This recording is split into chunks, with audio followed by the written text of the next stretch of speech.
I'm good. Everybody, I'm everybody good. not good. All right, here's the recap from last time. All right. After snagging a few bottles of wine from the cellar at the Wizard of Wine's winery, Sparkle noticed a hidden mechanism on the north wall. Easily slipping a small finger into the slot with a soft click, the wall slid open, revealing a rough hallway leading into the darkness. A cold blast of air poured out. Thoradin, quite curious about this rock tunnel, pushed further in to investigate. Spargle and Ragnar followed closely behind, and they all noted a thick brown mold covering the walls. At that moment, a loud pounding on the door behind Deckard startled him. He spun around, grabbing his crossbow, and pointed it at the door, demanding to know who was there. The owner of the winery, Davian Mardukov, called back and asked that they quickly open the door, which was barred from the inside. Ragnar and the others were suspicious, so they all set up and got ready for some trickery before they opened the door. Deckard popped it open, and sure enough, it was Davian. At that point, Davian admitted he hadn't told the group everything, but now that they had proven their good intentions, he would share more of his secrets. He said that he'd been watching them as they moved through the complex and was guarding their captured druid, who they had in a barrel, but was ambushed by another evil druid who freed their prisoner, and the two fled south. He also told them that the druids who the party had exterminated previously stole a very valuable magical gem. This gem allowed the Mardukovs to grow great plants in the otherwise toxic soil of these lands. Without it, they would never again be able to cultivate healthy vines. Also, that Elver, Davian's youngest son, and Irina saw the druids fleeing and foolishly jumped on their horses and chased after them. Uninterested in the conversation and curiosity still nagging him about the brown mold, Spargle moved back into the secret tunnel to further investigate. Thoradin joined him and ran forward to take a lick of the mold, but before he could even touch the wall, a cold freeze burned him severely. Spargle, attempting to be a little more cautious, wanted to take a sample, but unfortunately was also overwhelmed by the cold, knocking him unconscious. Thoradin, still in pain, grabbed the gnome and dragged him out of the tunnel and used healing magic to help him recover. A bit late on delivery, Davian shouted out a warning that the room was dangerous, and that's how they keep their wine chilled. Davian continued to remind the group that Irina and his son were speeding towards danger at Yester Hill, urging them to make haste. He feared what the druids could be doing with their magical gem. He then bowed his head, and he said, "The keepers of the feather await your return." When he lifted back up, his face was that of a raven. He was a were-raven. After taking this all in, Spargle then asked for directions to Yester Hill and learned it was quite close, just a few miles south. Before they left, Deckard asked Davian to help translate the accounting ledger they found in the office upstairs. Davian was surprised to see they had taken his book, but then opened it and mentioned that the initials simply indicated delivery locations for their wine shipments, and he'd be happy to explain more after his son was safely returned. As they left, Thoradin asked if his son might be a were-raven as well, which Davian confirmed that many of the Mardukovs and Keepers of the Feather were in fact were-ravens. Then Thoradin asked about Nathaniel Swift, which Davian noted they had expected him to return days earlier, but he had not. He admitted that Nathaniel was a scout who they sent to keep an eye on this party, as they usually do to glean the intentions of visitors to this realm. As they discussed their previous run-ins with Nathaniel, they learned that Ragnar too had crossed paths with the scout while he was on the road. They hurried down the path towards Yester Hill, and after a short sprint, they came upon a few figures hunched over in the road. It was Irina and the younger Mardukov. They looked a little exhausted and beat up, but they stood over the bodies of two dead druids. Irina's rusty spear was sticking out of one of the corpses, and she proudly beamed, "We got him." Elver excitedly stated that he was planning on taking the fight to Yester Hill, but the group tried to convince him that he needed to return to the winery under his father's orders. Alaric tried to intimidate him through his sheer presence, but the boys simply laughed. Ragnar managed to finally talk sense into him by stating that the winery was nearly defenseless against a second attack, and they probably needed his protection, which convinced him to quickly return. With that, he spun around and in one motion became a raven and flew off towards the winery. After another half mile, they arrived at a massive hill that was being repeatedly struck by lightning. But before charging in, the now exhausted group stepped off to the side of the road for a long rest. They slept for a good 6 hours, protected by Spargle's alarm spell, and felt quite refreshed from the break. However, as Spargle opened his eyes, there was a big, fat toad sitting about 3 inches from his nose, staring directly at him. Being able to communicate with animals, Spargle greeted it. It responded asking if they were friendly. And once Spargle confirmed this, it communicated a need for help or trouble at the top of the hill. Once Spargle acknowledged that they would help, the toad expressed feelings of gratitude and urgency and then hopped off into the woods. Spargle explained this to the group as they quickly packed up camp and rushed towards the hill. As they approached, they noted the backside of the hill was an enormous wall of thick mist, unlike they had seen since they first arrived here in Barovia. They also noticed many large piles of slimy black rocks, cairns that had likely stood for ages. Spargle was the first to hear a goat, bleating in the distance, sounding distressed. The group hurried up the hill. Rain and lightning continued to barrage the area, with some of it striking the ground and rocks around them. Thoradin, getting a bad vibe of this place, and confirmed by Ragnar, who was uneasy about the cairns, cast Divine Sense to see if any evil presence was nearby, but did not detect anything. Looking closely at the rocks, Thoradin noticed that they were perhaps centuries old. The goat made another desperate cry for help. As they reached the peak of the hill, they saw a huge ring of boulders with a field of dead grass in the middle. A huge 50-foot-tall effigy made of sticks and dirt, somewhat resembling Strahd himself, stood in the middle. Tied to the base of the figure was a gaunt goat with a bowl full of water in front of it.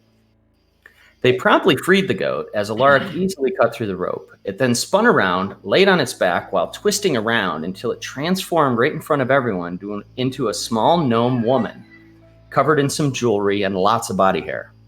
She exclaimed, "Oh good, finally someone with thumbs." Alaric greeted her warmly as she extended her hand upward to the half-orc and noted her name was Juniper Bilberry. She then said, "You wouldn't believe how many toads it took." Now freed, she desperately wanted to get the hell out of here. At that, a huge crack of lightning erupted about 20 feet behind them. As it struck the ground, Strahd himself appeared at the back of the circle. He sat atop a massive, beautiful, terrifying black horse, which was adorned with flickering flames. Ragnar leaned over to the group and whispered, "Who is this Nancy boy, this elf-looking guy on the horse?" Strahd threatened them to not take a foot forward, and that they should stay and enjoy the festivities that some of the most devoted followers had prepared. Thoradin asked, "What if I have to use the bathroom?" At which Strahd just glared and lifted his arms, while lightning and thunder continued to dance around the top of the hill, as 3 of the Yesterhill druids rose out of makeshift dirt graves. Caked in mud and muck, they stepped forward, bowed to Strahd, and encircled the effigy, chanting repeatedly, "He is the ancient, he is the land," as they started to perform a ritual. When Spargle heard this, the others noticed a fear in the gnome's face they had rarely seen. While the group deliberated on whether to flee or light up the effigy with a giant fireball, the druids completed their chanting, and the statue exploded into a burst of mud and twigs as an enormous plant creature stepped out and into the center of the circle. Alaric scooped up Juniper and stepped backwards. Strahd praised his followers and laughed as he guided his horse through the wall of mist behind them. Immediately, the group jumped into action and started battling this massive monster and druids. This tree creature known as Winter Splendor towered over their new companion, Juniper. She cast a spell on Alaric, buffing his fortitude. Deckard fired off flaming bolts, but missed, the large rock wall blocking some of his line of sight.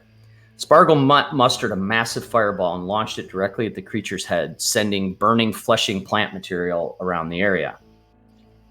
The creature's arms flailing around, doing bludgeoning damage to several of the party, while its legs burrowed into the ground and roots erupted around everyone and grappled some of them, sharp teeth on the roots buried into their flesh as well. Alaric hacked at the grappling roots and severed himself free.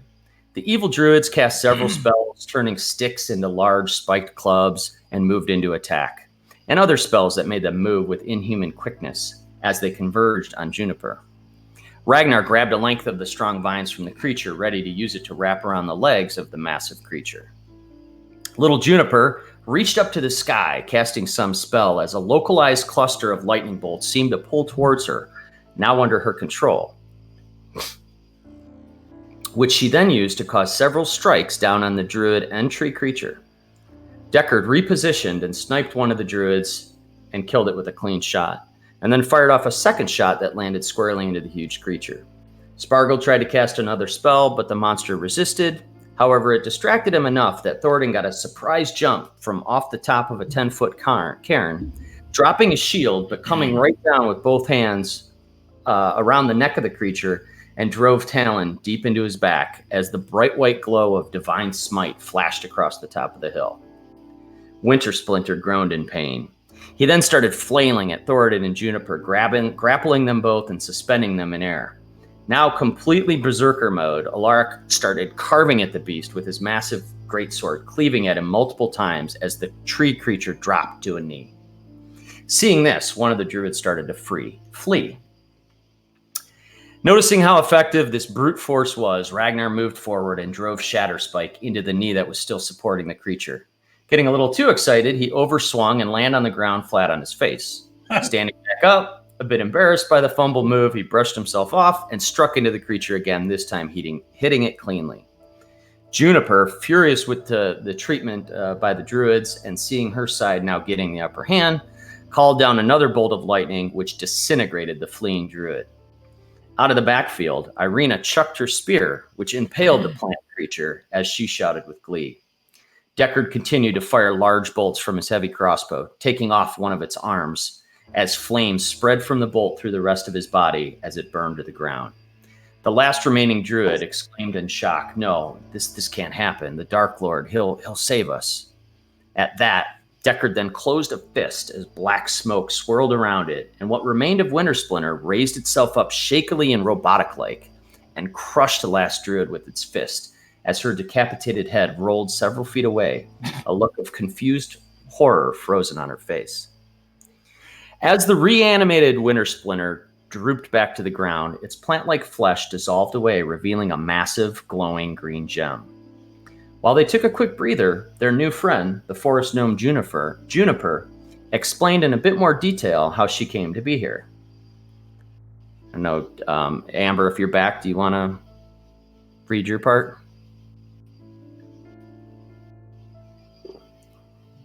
She might be cooking.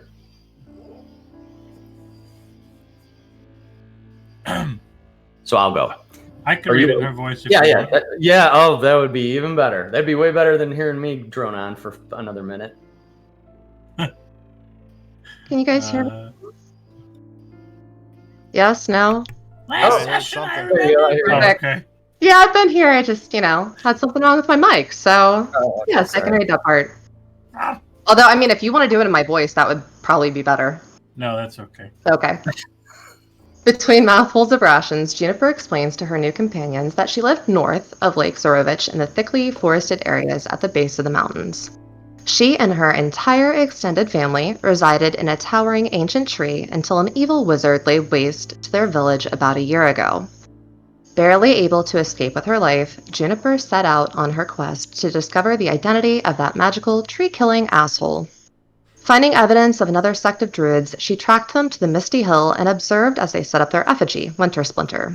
Juniper was very careful not to be discovered, but some kind of dark magic allowed several massive dire wolves to catch her off guard. She fought off and dramatically gives the group a play-by-play, but berserkers soon joined the attacking beasts and she became overwhelmed, quickly glazing over the fact that she sometimes has issues with turning into a goat when overly frustrated. Juniper shares with the group that the druids they encountered earlier were trying to summon their Dark Lord and also didn't feed her, which was quite rude. That's awesome. And that's where we'll pick up. So is everybody in Roll20? Yep. Mm-hmm. I don't see Deckard. No, Deckard. Yeah, he bounces in and out. Oh, okay. But you are able to get back in if it... Yeah, I did I'm log gonna in. check on my food. You doing it on your iPad, Will? Yeah. Yeah, when it times out or the screen goes off, it always kicks you back out. I noticed because your name disappears, and it really bothers my OCD because I have them in order. So if you could get a computer, that would be great. Thanks. Oh, wow. I don't have any computers. I'll start with me. All right. So if everybody already checked out my cool splash screen. Yeah, that's a great one. That's awesome. Just Where got do a you little find those? notification here. kind of Google for some stuff, and then make some modifications, and then pull it together into like a splash screen. And I've been saving them on our Obsidian Portal site so that we have those there. Oh, and speaking of which, I am going to share the one that we just went through, session 35, called Saving Private Juniper. Subtitle, subtitle, I got my thrill on Old Yester Hill. I've got 4 legs, Lieutenant Dan. New legs. 4 legs. Jenny, he's so New smart. leg. It's so smart. It's so smart. Such a good movie. All right. I don't know. This URL is kind of goofy, but I'm gonna. Adam, you drinking from a football? What is that? It's the Cleveland Indians Cup. Oh, it looked like a XFL football you were drinking from. Well, I don't know why the URL is titled that, but. What do you? Tom Seaver passed away. If anybody's interested.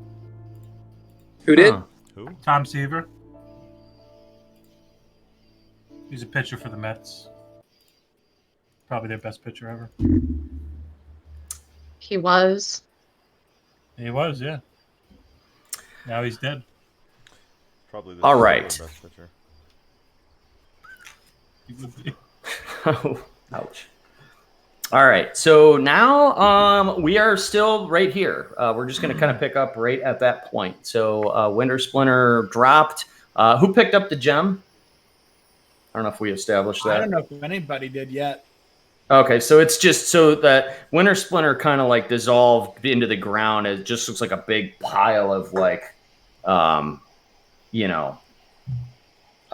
plant material and sticks and twigs and gooey stuff. But sitting right in the middle of it is a brightly glowing green gem. I think I overemphasized the size of it. It's about pine cone shaped, but maybe about the size of a small football. Not quite. I think I called it a watermelon size. Maybe like a large avocado. Or maybe like 2 avocados stuck together. So maybe like a cantaloupe. So yeah, like a oblong shaped cantaloupe. A honeydew melon. All right, so a small Like a pumpkin, got it. normal size, maybe smaller than normal watermelon. There you go. We got it. Seems more like a honeydew. So Yeah, probably, yeah. Probably All like a right. honeydew. all right. So Strahd comes back and casts a fireball. No, I'm just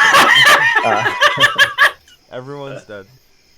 So I don't care who wants to hang on to it, but I wouldn't mind doing casting a little spell and see if I can learn a little bit about it.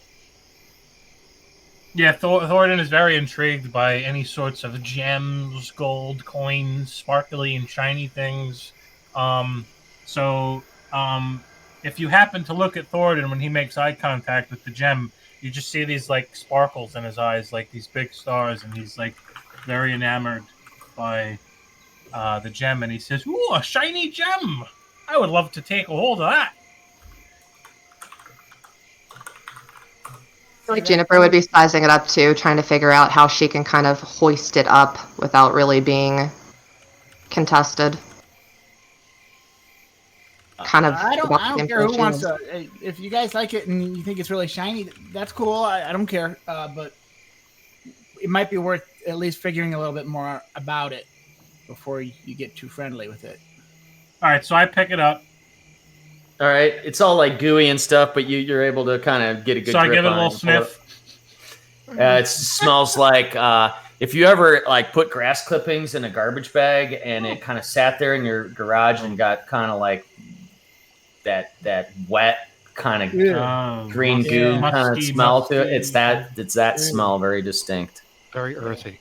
Very very earthy, earthy, lads. but with So like I- a putrid kind of Pukey, yeah. So I rub it on my shirt to clean it off a little bit, and then I underhand flip it to Spargle, like, "Oh, hey, little fella, take a look."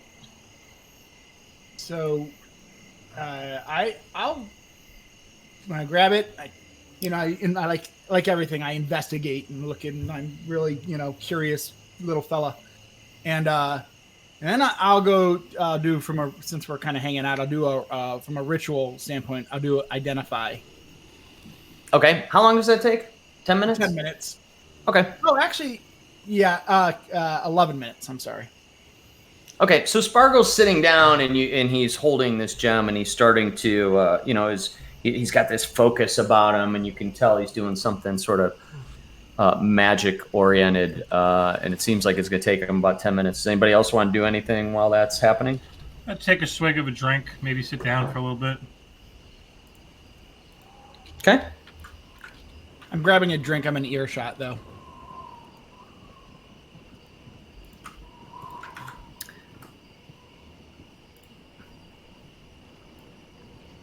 Deckard with his 6 charisma, like you see him like trying to pick his nose and hide it, but like he's like doing one of these like.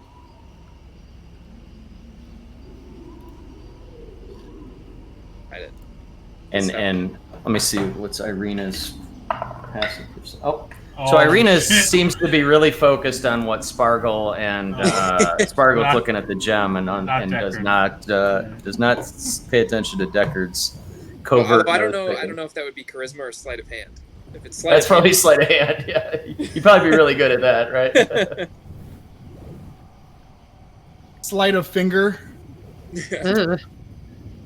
All right, Adam. I don't know if you've seen my messages. Yep. Okay, cool. Yep. Google's listening to me. Hold on. Okay, so if no one else wants to do anything before Spargle's done, Spargle, you identify. You can tell this item is very magical. In fact, you get a sense of like protection, abjuration type of magic from it. But in terms of like activating it, using it, anything like that, there's nothing really obvious there. It just has this like sense of protection and maybe like nurturing and growth and spring and life, that all that kind of sense about it.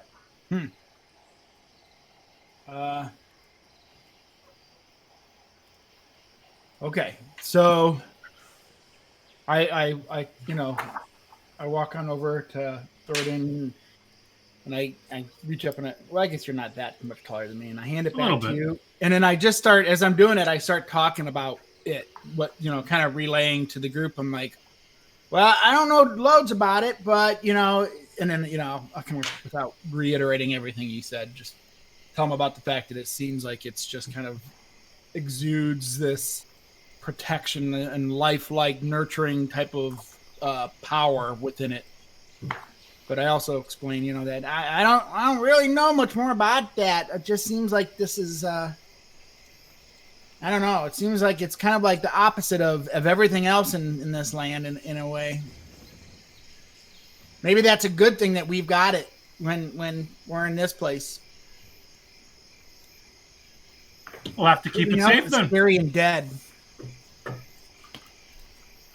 I put it in my pocket and I say, let's keep it very safe, lads.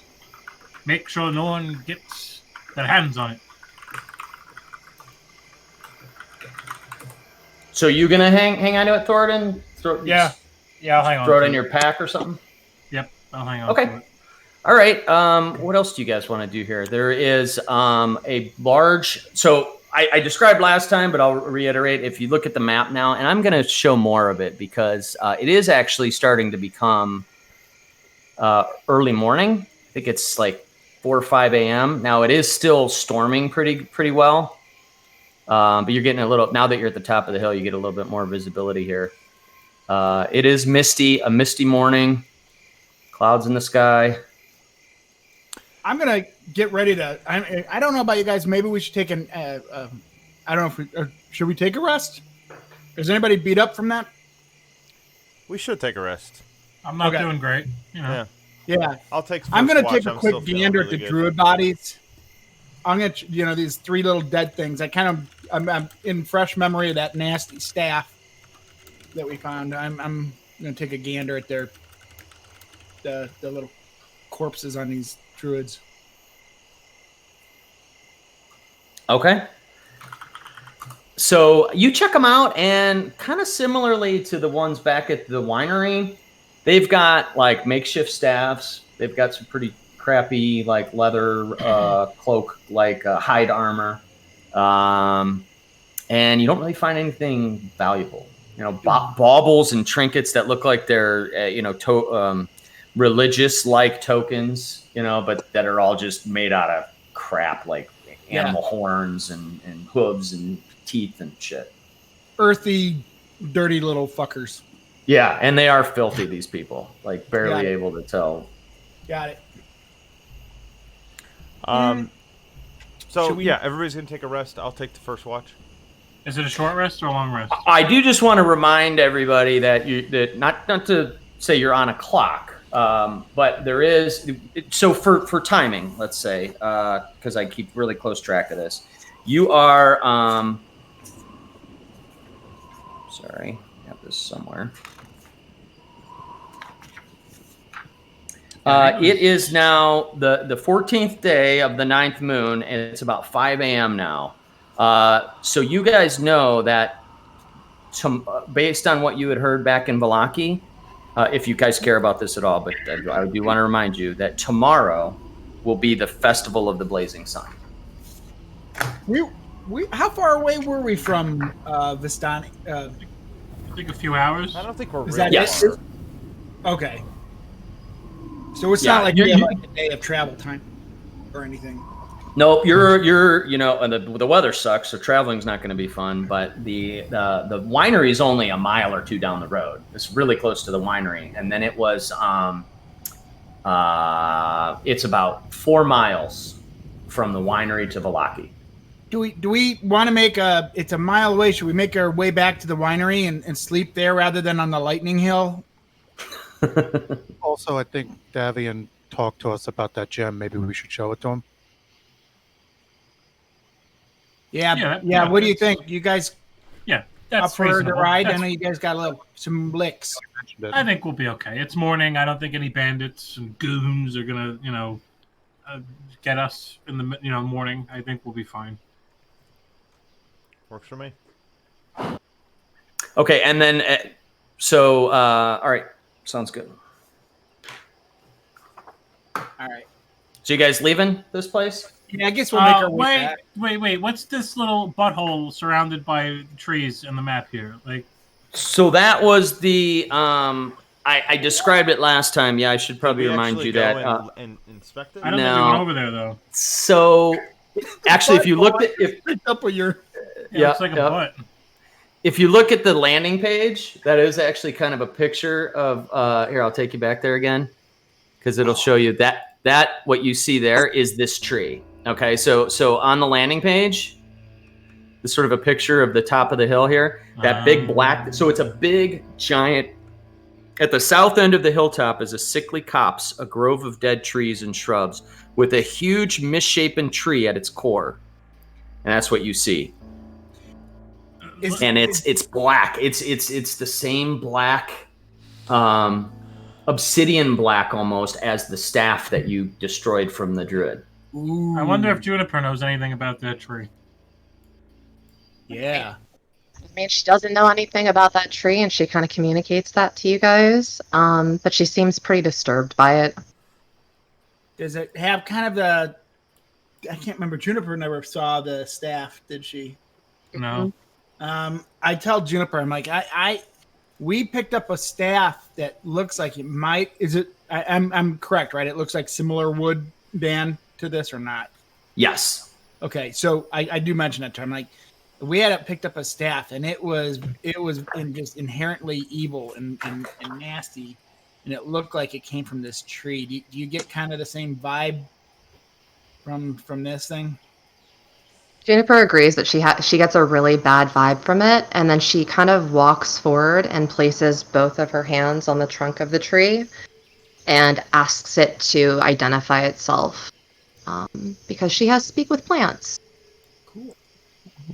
Give me just a moment just to make sure she can actually do that, because I read through half of it. But No, this is cool. I don't even know how this works. So That's awesome. We're all in uncharted territory now. They can follow simple commands. You can question about the events in the area in the past day, gaining information about creatures that have passed, weather, and other circumstances.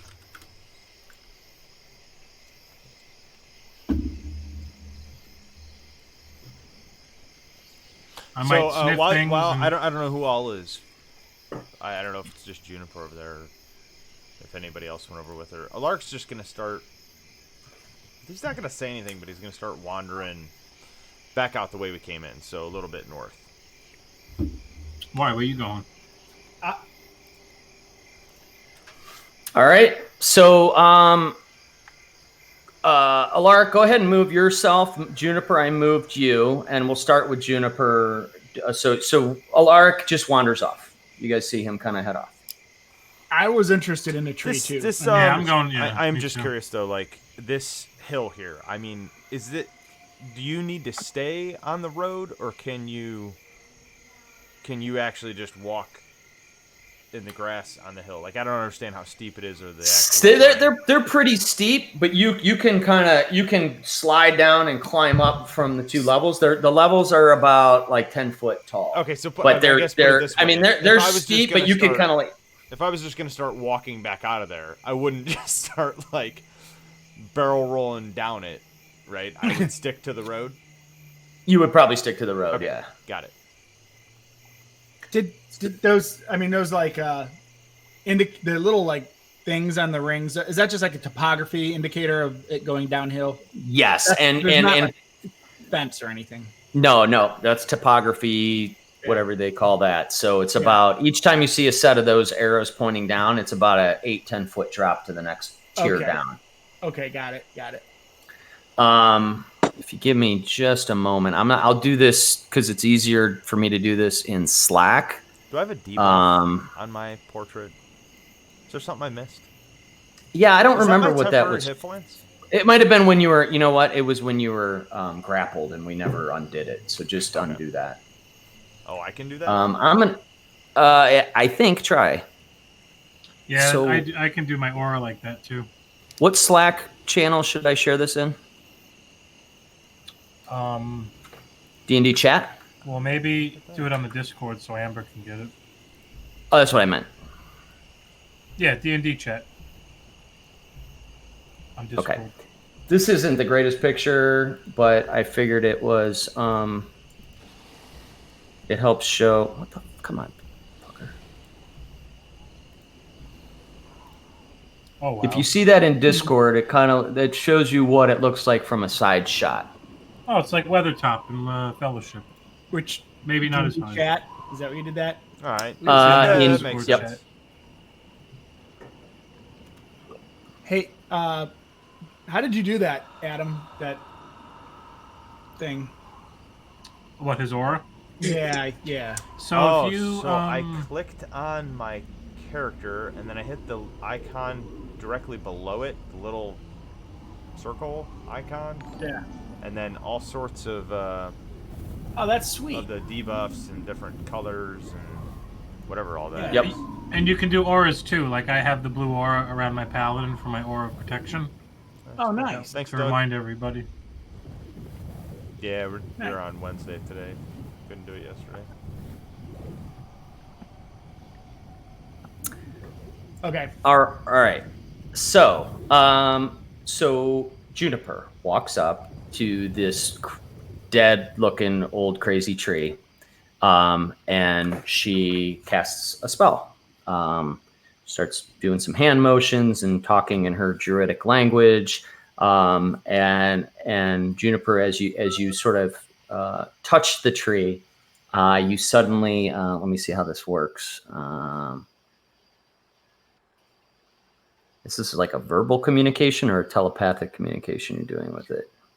I'm pretty sure it's verbal.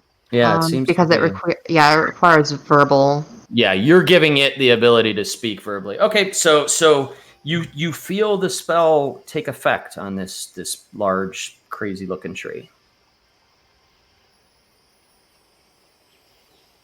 Do you want to ask it anything?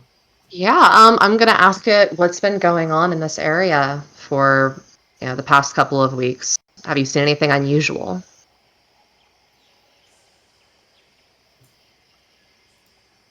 it doesn't look like I can actually ask it about itself. If I'm understanding that correctly, I can just ask it about like the events in the air. Actually, you know what? It's within the past day.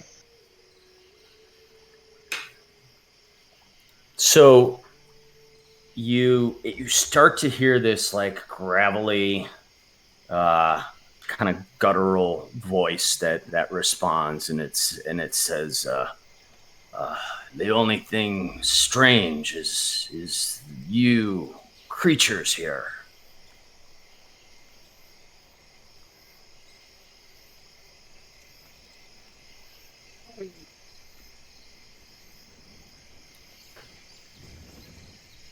So Juniper looks a little bit offended by that, and she asks it a second question.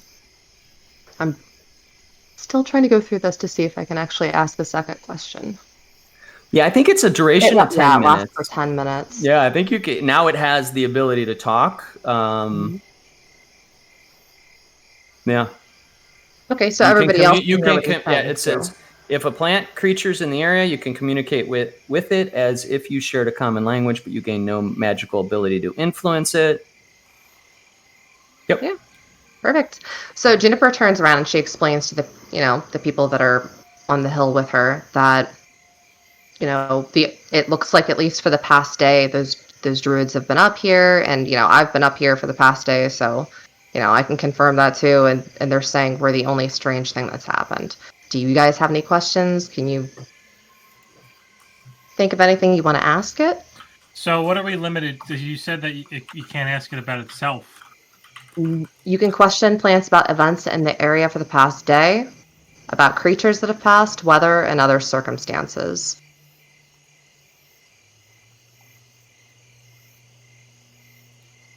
Ask it about the lightning. The lightning? Okay. So Juniper turns to the tree and she asks it if it knows anything about the strange lightning that's been going on recently. It replies back and it says, "The lightning is comfortable. The lightning isn't strange. The lightning is on the hill always."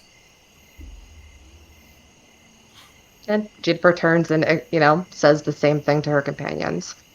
Well, the Sparkle and Thornton, you guys hear this tree talking now. You've given it the ability to talk, and it's just this sound thank is just, like, coming out of its like cracks in its bark or whatever. It didn't grow a mouth. It didn't grow a mouth necessarily, but it's like emanating sounds now in common. So it doesn't look like Treebeard, but it's still emanating sounds, and we could. All right, I'd like to ask it a question, if I may. You got 10 minutes. Mr. Tree, sir, are there any good food sources around here that you could recommend? It says, food. My keepers would eat the animals in the forest. Perhaps you would make good food. Perhaps you would make good food. Doesn't respond. I'll ask it a question too. Then I'll just say, do your keepers sometimes collect your limbs for things? I grant my limbs to the keepers. They don't Why? take anything. Well, they have cultivated me and provided this home, and they care for me. See, we hack off one of his branches and use it for a staff. Do you have many keepers? Can I be one of your keepers? He says, many of the followers of my... And then he stops mid-sentence. And then suddenly you hear a very different voice. The exact voice of Lord Strahd, who you've heard earlier. Oh, shit. And he goes, you may have ruined the fun up here, but you will no longer talk to my own blood's creation. He says, you might want to go check on your friend.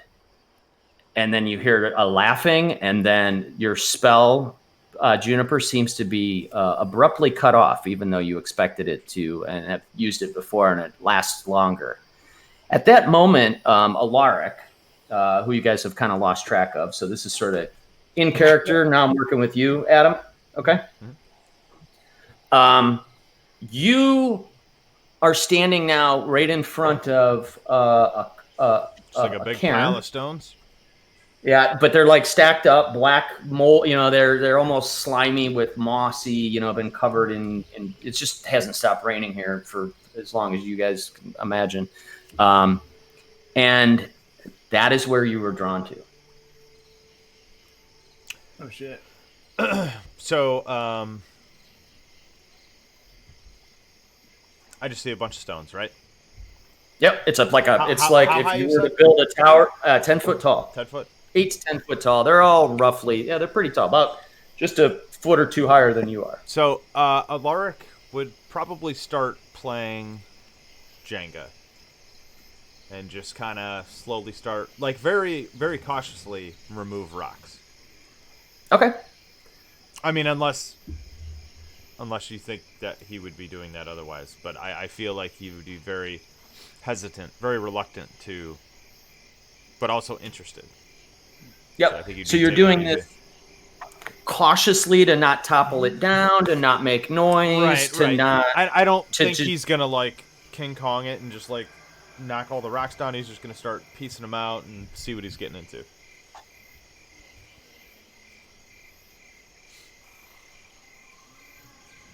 Okay.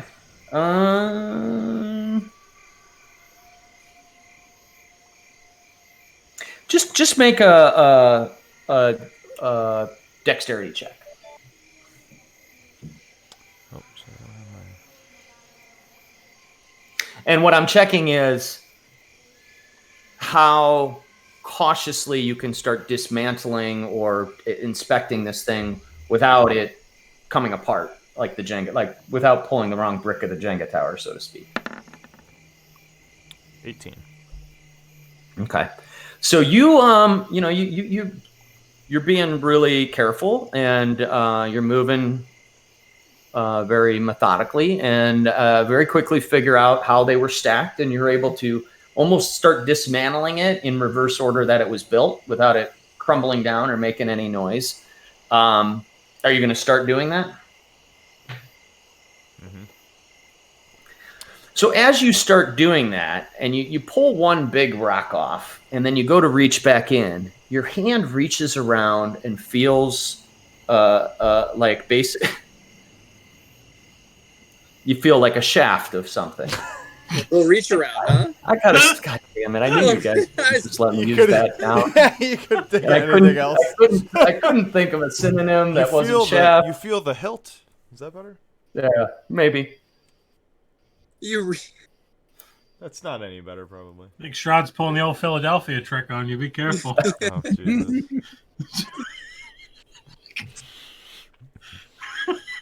But so you, God damn it. PG-13. So you do, so you reach in and you feel something in there. I don't know what you. Can you describe does the it shaft? feel? You're not there. Shut up. Does it? Is it? Will it move freely? Does it? Like, do I need to struggle? Like, am I about to?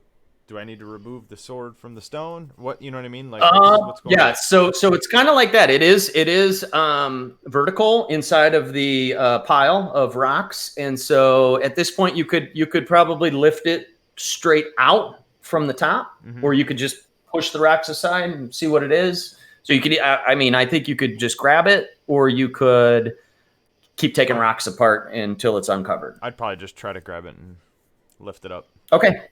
All right. So you, uh-oh.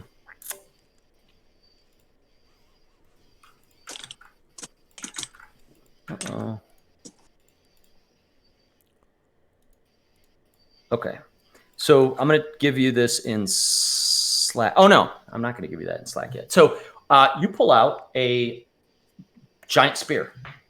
It looks like it's a pretty ornate-looking, tribalistic-looking spear. It oddly has as soon as you lift it up and out, it feels warm, like body temperature warm almost to you, which is odd because the rocks were cold. And you have this spear now. Got a couple little feathers tied to the tip of it, and looks like a. What is it? 10 minutes, an hour? What do you have to do to spend some time with something to figure out? A short rest. A short rest if you want to do an identify without any sort of ability or magic. You really just want to study it and kind of get in tune with it. Okay. Not attuned to it, then but in tune. I would just I would hold it or throw it on my back or something. However I can holster it, and I would just start walking back towards the group. Okay, make a stealth check for me. Okay.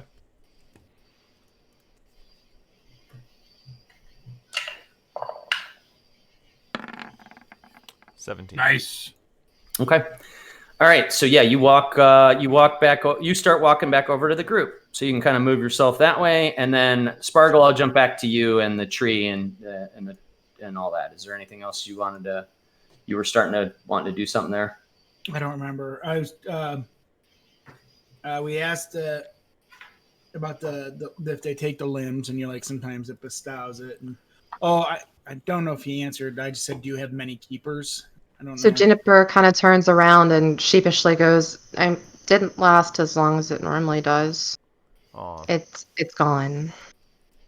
Yeah, that's right. That's right. Strahd spoke up, and That's what he said. I say we hack off one of its limbs and see if we can use it for a magic staff. And Juniper looks horrified, absolutely horrified. Like her jaw is dropped, and her eyes are big, and she doesn't seem to like that idea at all. I see. I don't want to. I've seen her pull lightning bolts out of the sky, so I don't want to create a tiff. But I do say, I'm like, but it does seem kind of like a bad tree. She agrees. It does seem like a bad tree. Maybe taking one branch wouldn't be so bad because we're not killing the whole thing, right? We could do that, right? One branch. I didn't say I wanted to chop the tree down. I said I want to hack off one limb. I saw that look in your eyes. I kind of think we should. Choose your favorite branch. Let's go. Ragnar, what do you think? I think we should burn the tree down. It seems like it's a source of power for Strahd. I am not against that. I thought the same thing, but I was really scared to say that after Juniper. I don't want Juniper to cook me. After Juniper or after the kids that you burned? Sorry. Too soon. Ooh. Oh. No. Never letting that go. Oh, how can we?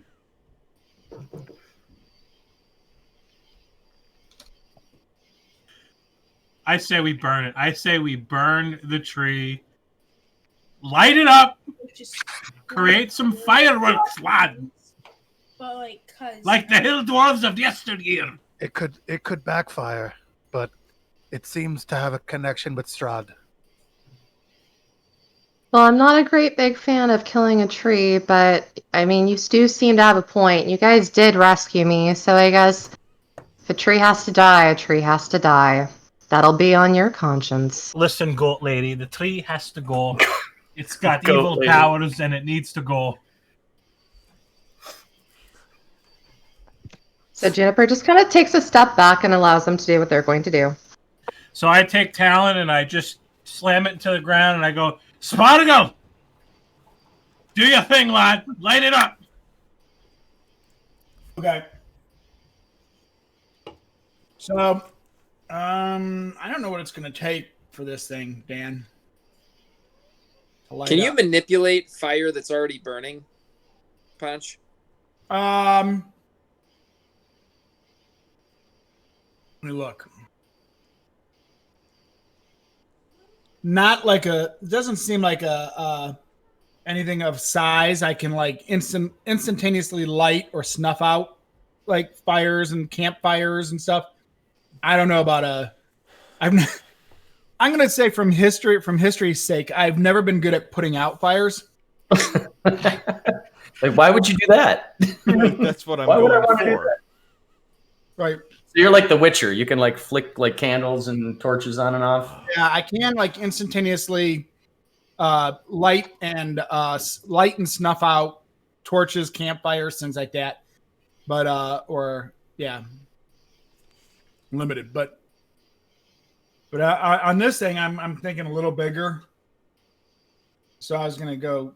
I don't know. I'll start with a couple fire bolts. Basically, I'll just start doing. It's a cantrip, so I'll just start repeatedly doing that. If it doesn't seem like this thing's lighting, I'm gonna go bigger. Okay. Light up the big bitch. Yeah. Yep. Make an attack roll. Let's see, firebolt. I'll throw this fucking gem right at it. No, don't do that. I'm gonna throw the gem right at Shroud's fucking head next time I see Rod's him. not going to be happy about this, but I think the tree's got to go. It's a hit. 21. Yep, that hits. You roll your firebolt damage. Oh, should we take a limb first before we do that? Probably a good Juniper idea. like takes both of her hands and covers her eyes and just like mildly spreads like two fingers to kind of peek out. All right, Yeah, Juniper. out of character. I love how you just told all these people how you were mortified by the fact that some evil wizard destroyed your treehouse, and now your friends 5 minutes later are destroying a You're tree. destroying a tree. Exactly. Thanks, guys. Welcome to the group. Welcome to the group. No holding back. No, the next person that comes along has to roll a therapist. We're the good guys, but not quite. So you shoot your firebolt comes flying out. It hits the tree kind of square in the center of the trunk. This tree absorbs a ton of it. More like it's very wet for one, and it's very large and solid. But definitely pieces of it go flying off. Some of it starts to like smoke and burn a little bit. But you don't get the sense that you did a terrible amount of damage to it. However, your fire bolt sort of lights up the area and the tree, and you notice on the back of the tree you see like what looks like the hilt of a weapon, a shaft, so to speak. I thought you were gonna say a child. I thought you were gonna say a child chainsaw. I'll Some kid investigate. comes running out, his hair's on fire. Okay, I investigate the hilt, the shaft. Okay. What you see is embedded in the back of the tree is a shiny battle axe. Beneath which lies a human skeleton.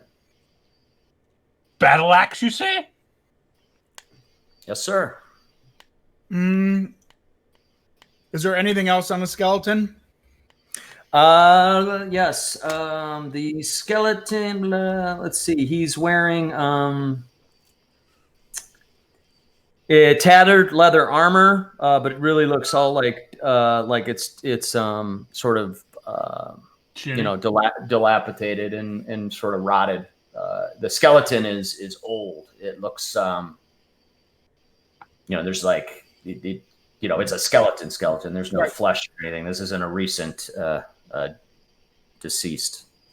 Say, Thoradin, these aren't really my kind of thing, but there's a shiny axe over here you might be interested in. Oh, a battle axe. What is it, lodged in the skull? It's lodged in the tree. In the tree.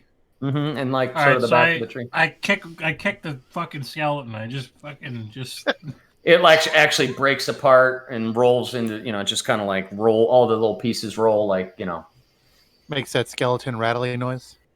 Yeah, it makes that like Skyrim kind of, you just like knocked a body down the steps kind of ragdoll effect thing Yeah. goes on. Yeah. Xylophone. Right. It must have been a vegetarian. All right, let's get this axe.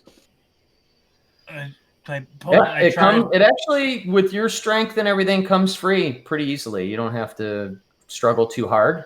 And you notice that the axe is actually lighter than you'd expect, which is, you're like, you pull it out and you're like, wow, it's made of, metal and everything. It weighs probably half of what you expected it to. and its handle is carved with leaves and vines. And that's about it.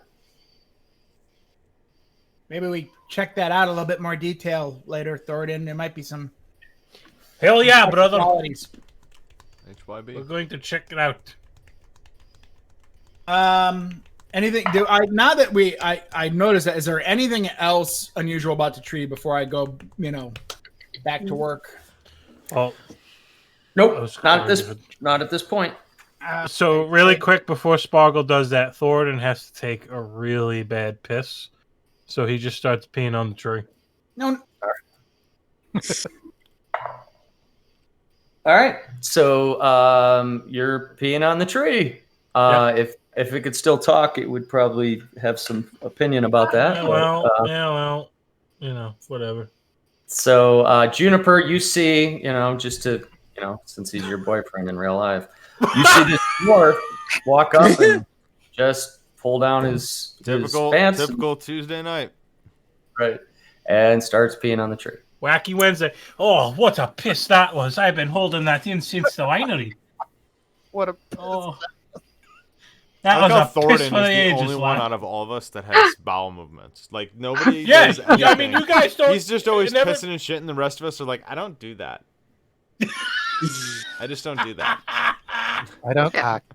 Nothing else in nature pisses and shits. Can confirm. And what And the RPG has anyone ever pissed or shit? What game ever? I mean, come on. This is where you do it. Yep, True. it's true. So Juniper's actually walking around looking for rocks. That's what she's doing. She's looking for some, good rocks. All right. I feel You a can little move better that she's like yourself around on the otherwise. Sorry, I didn't talk over you, Dan. No, I was just saying, Amber, you can move your Juniper around if you want. Sure. So Sparkle's really glad that Juniper kind of moved away because he was feeling real self-conscious about letting loose now. Oh no. When she walks away to the tree. Jesus. Oh, she's still in the tree? I mean, she's around the other side of the tree. She's not trying to stare anybody down while they're taking a piss. It's rude. Okay. I go, all right, I'm going to give it another shot. Okay. And this time I let loose a fireball. All right. Go ahead and roll the. So it's going to fail a dex save. I'll tell you that because it's Yeah. rooted. But go ahead and roll your damage. Oh my god. Oh, yeah. Crocus rolls. Yeah. It's just add an extra 30 die. All right. I don't know what's going on. So the firebolt hits. Now obviously you have that selective sort of damage stuff. So if Thoradin and Juniper were close, you're making Yep. sure that they don't hit. I Yeah. am tailoring it around them. Yep. Okay.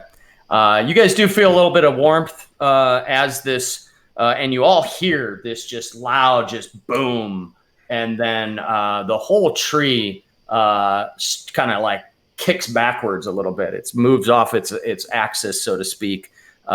Big parts of it just go flying everywhere, but only about a third of it is gone at this point. It is smoldering a little bit, and as you're hearing that sort of smoldering of the tree and stuff. Alaric or Deckard, Alaric, and Irina, you hear the collapsing or the breaking of rocks.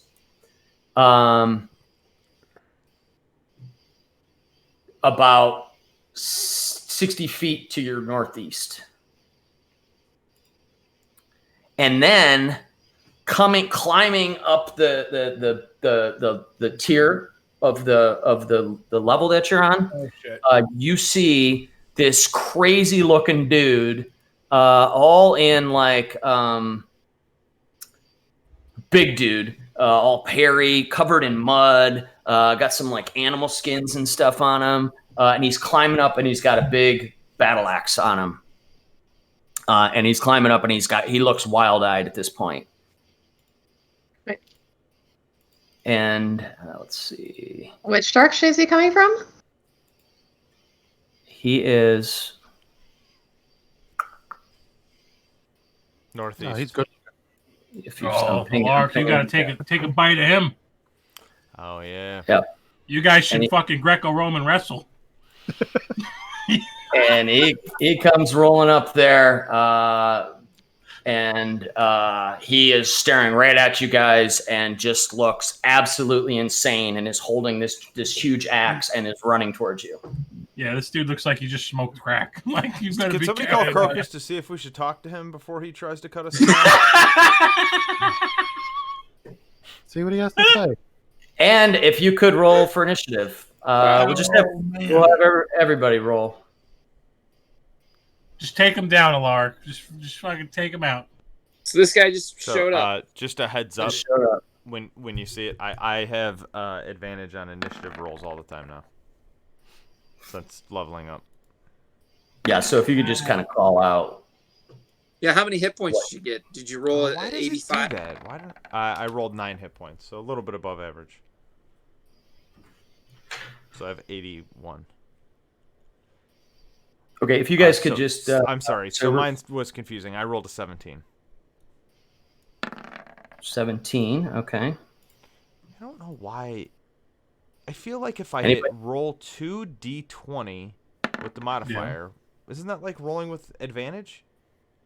You would just have to do 2d20 instead of the two, because what's the Right. plus So 3 for? so instead of 1d20, I hit 2d20 plus 3. What's the Yeah. plus 3 for? I get plus. Oh 3 to no, because initiative. it's just going to add 1 + 3, right? But if you look at my roll, it adds all the rolls together. yeah, So I that's guess stupid. Is there a thing that you could do like with initiative? There's got to be like Or an with- advantage. With advantage, yeah. With advantage. I've never really looked at it. I don't know. They got third graders doing the programming over there at Roll 20s, so Do they need a new I program? think I just need to roll. If you. Yeah, I think it's better off if I just click it twice. Whatever, that's fine.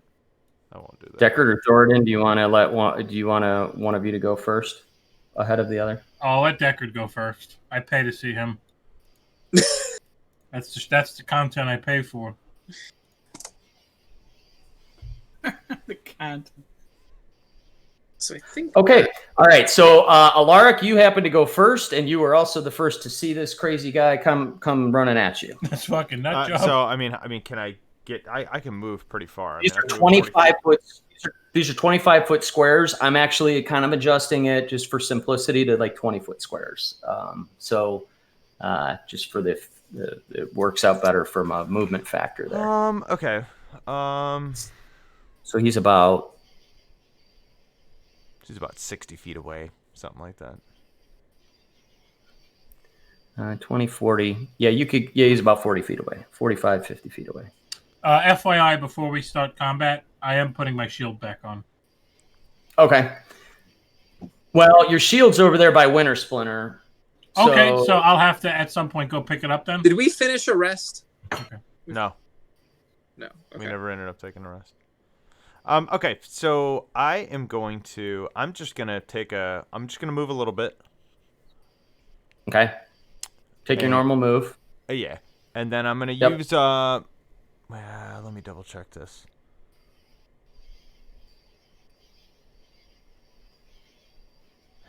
Okay, so it's not melee. So I am going to use my bonus action to use my rage. And then I'm actually going to, and I'm going to just keep saying actually. I'm going to pull a javelin off my back, and I'm going to chuck it at this psycho. Okay. So you're raging, Mm-hmm. and then you're gonna throw your. I wanted to make sure. Yeah, no, I'm still good here. As long as I wanted to make sure I didn't have to do a melee attack to keep my rage going. So as long as I throw my ranged weapon, it'll keep my rage going. So I didn't want to use it and then have it fall off. So Gotcha. Yeah, you basically have to take damage or make an attack, right? Yep, that's it. And I don't get anything fancy on range stuff, so 1d20 plus 7. So 25. Okay. Yep. It lands square in his shoulder. Actually, kind of pushes his breaks him out of his sort of stride. Go ahead and roll your damage.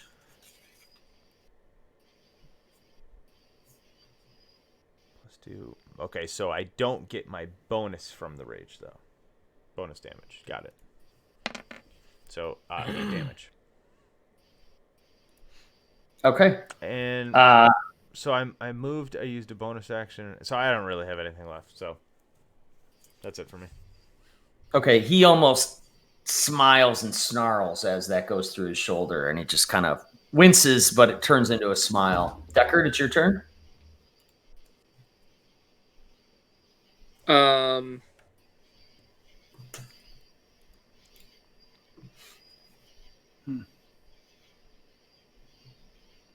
Yeah, Deckard.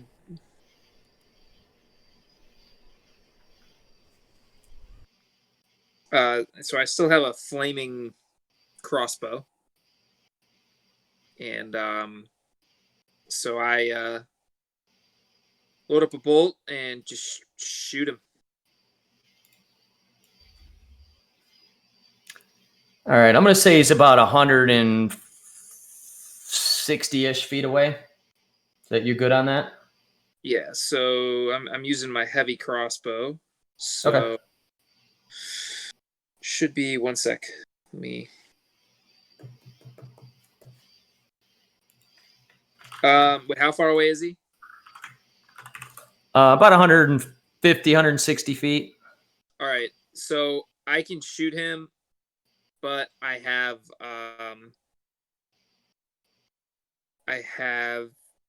disadvantage. Okay. Because heavy crossbow is normal up to 100, but I can go out to 400, but anything between 100 and 400 is disadvantage. Okay. Yeah, it's definitely over 100. Okay.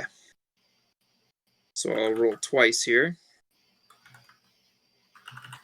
Yeah, I'm going to find a laptop. This is stupid.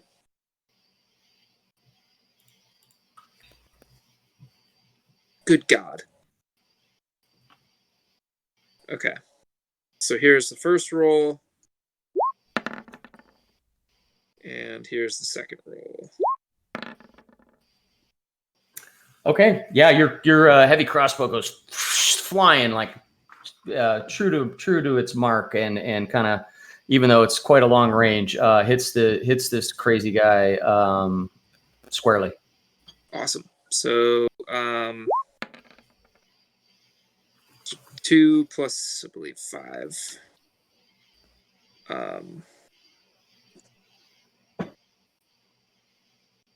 Yeah, so 7 damage from the bolt itself. And then he takes 4 additional fire damage. All right. And then I'm just going to load up another bolt real quick and shoot him again. Okay. Make another attack. 27 and a 28. Hits again.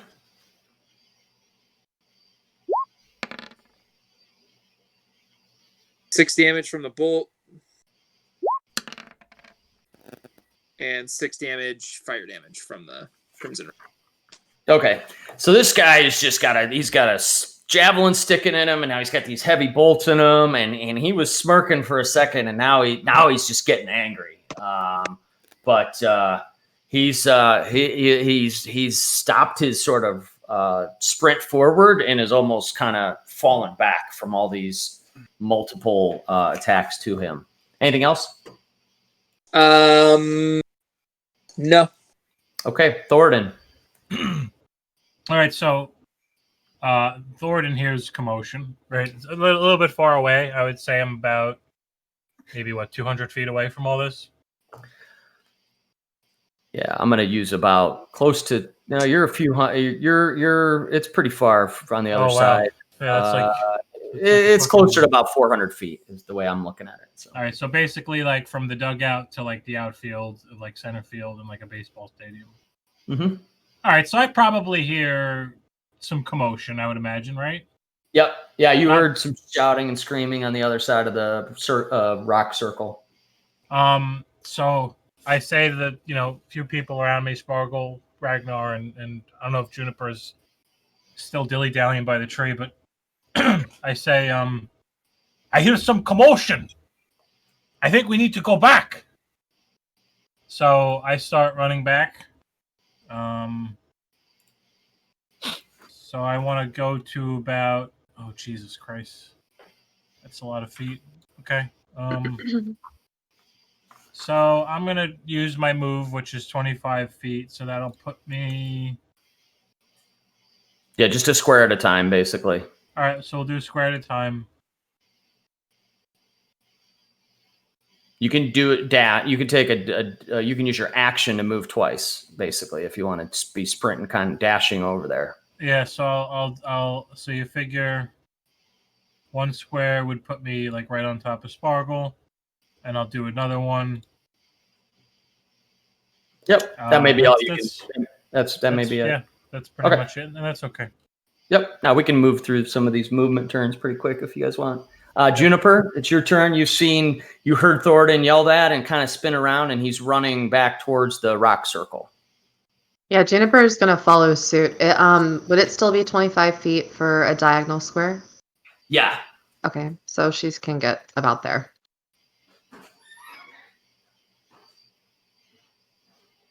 And that's the end of her turn. Okay. Sparkle. Does that, I know, like, just out of curiosity here, from the couple blasts that I've hit it, including the fire, I know you mentioned it, it's about like, a third of it is gone maybe, but like, does it seem like it's caught at this point from the first or the second one? Yes. Okay. Not like it's not a bonfire. It's not a bonfire, but there are parts of it that are burning now. I just want to make sure that the wood is basically set. It is. It's a torrential downpour, but it's burning. That was a pretty massive fireball. So okay. And you said these squares are 25-foot blocks. Yep. Basically. Yep. Oh man, I don't think there's too much I can do. And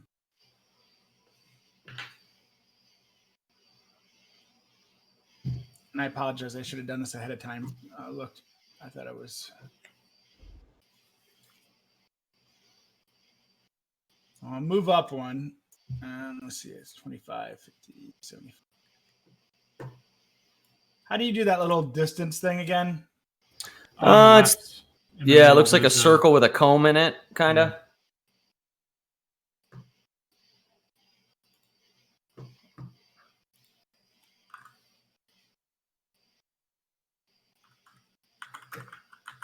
What's the distance, I guess, from me to that thing I'm looking at? Circle with a comb. That's snapped. You're trying to get from where to where? I just wondered about the distance between me and this thing here. It's like 25, 50, 75. To the center of the square. Yeah, you're about 150 feet to the center of the circle. You're about 350, 400 feet from the crazy guy. Yeah. Okay. There's not much I can do from this distance, so I'll just move. Well, I might as well double move, right? No. So I'll double move. Okay. We'll just assume, just for the quickness of combat, you guys can all move 2 squares at least if you're using your double move, and I'll just move through the turns real quick until we're better positioned here. So you good, Sparkle? Shit, I didn't think of this. I'll do Expeditious Retreat, which is a bonus action. Wait, let me make sure I have the spell slots for it. Yeah, I'm good. I'll cast Expeditious Retreat, and that's going to give me another 50 feet.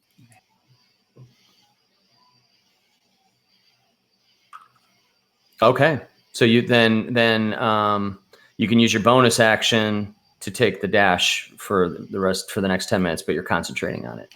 Go right. Okay.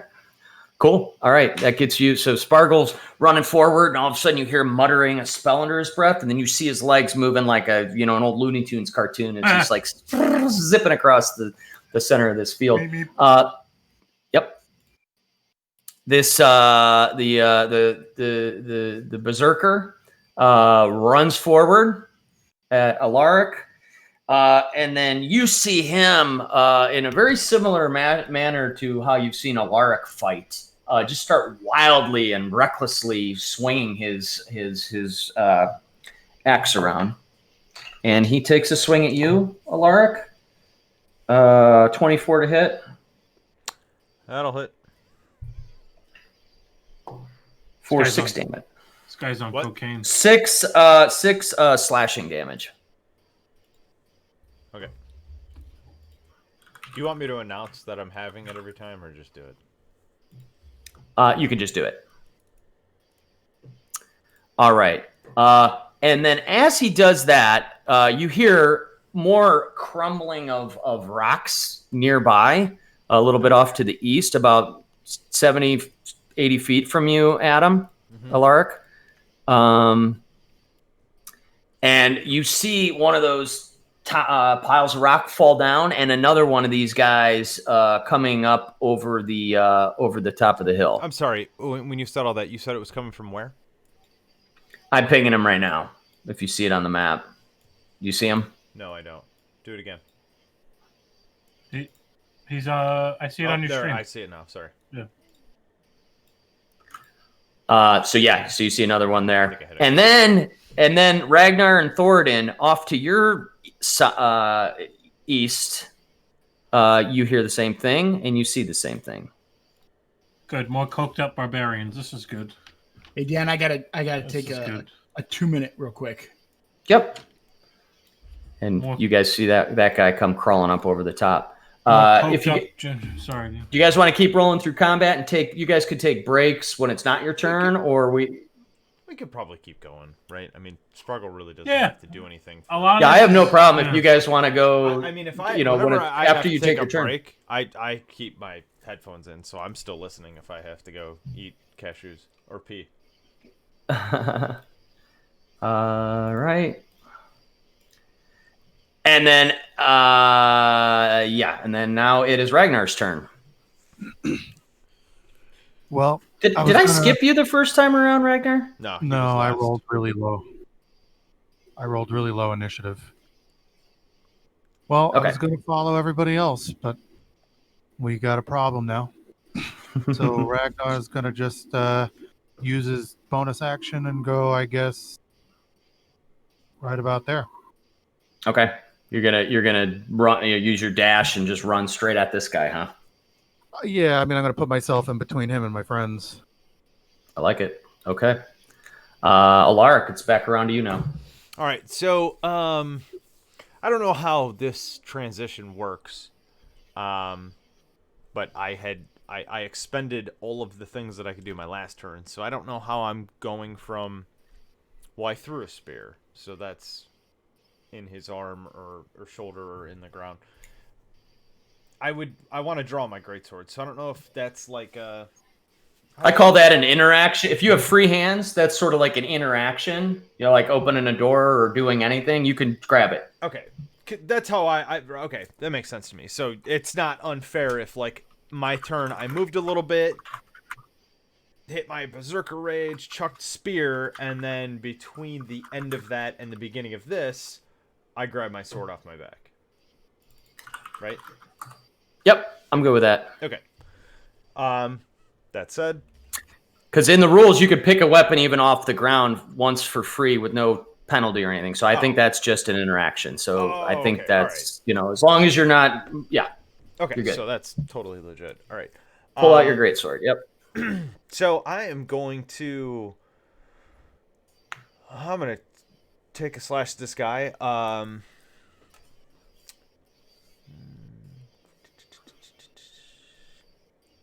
Fuck him up. Yeah, I'm trying to decide if I want to be a little penisy here or not. It's over, Johnny. He looks about half dead. Okay, I'm gonna be a little penisy. So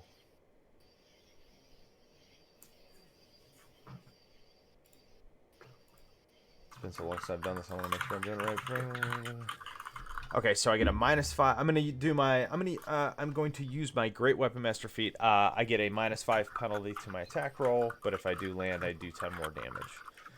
So, I am going to roll, and I'm also going to attack recklessly. So that means I get advantage. So I'm going to roll 1d20 plus 4 twice. Wait, no, I lied. I'm cheating. What did I say? -5 plus 2. Sorry. So 17 and a 20. Hit. Okay. So that means I get 2d6 plus 4. My rage is plus 2. So 6 plus 10. So plus 16.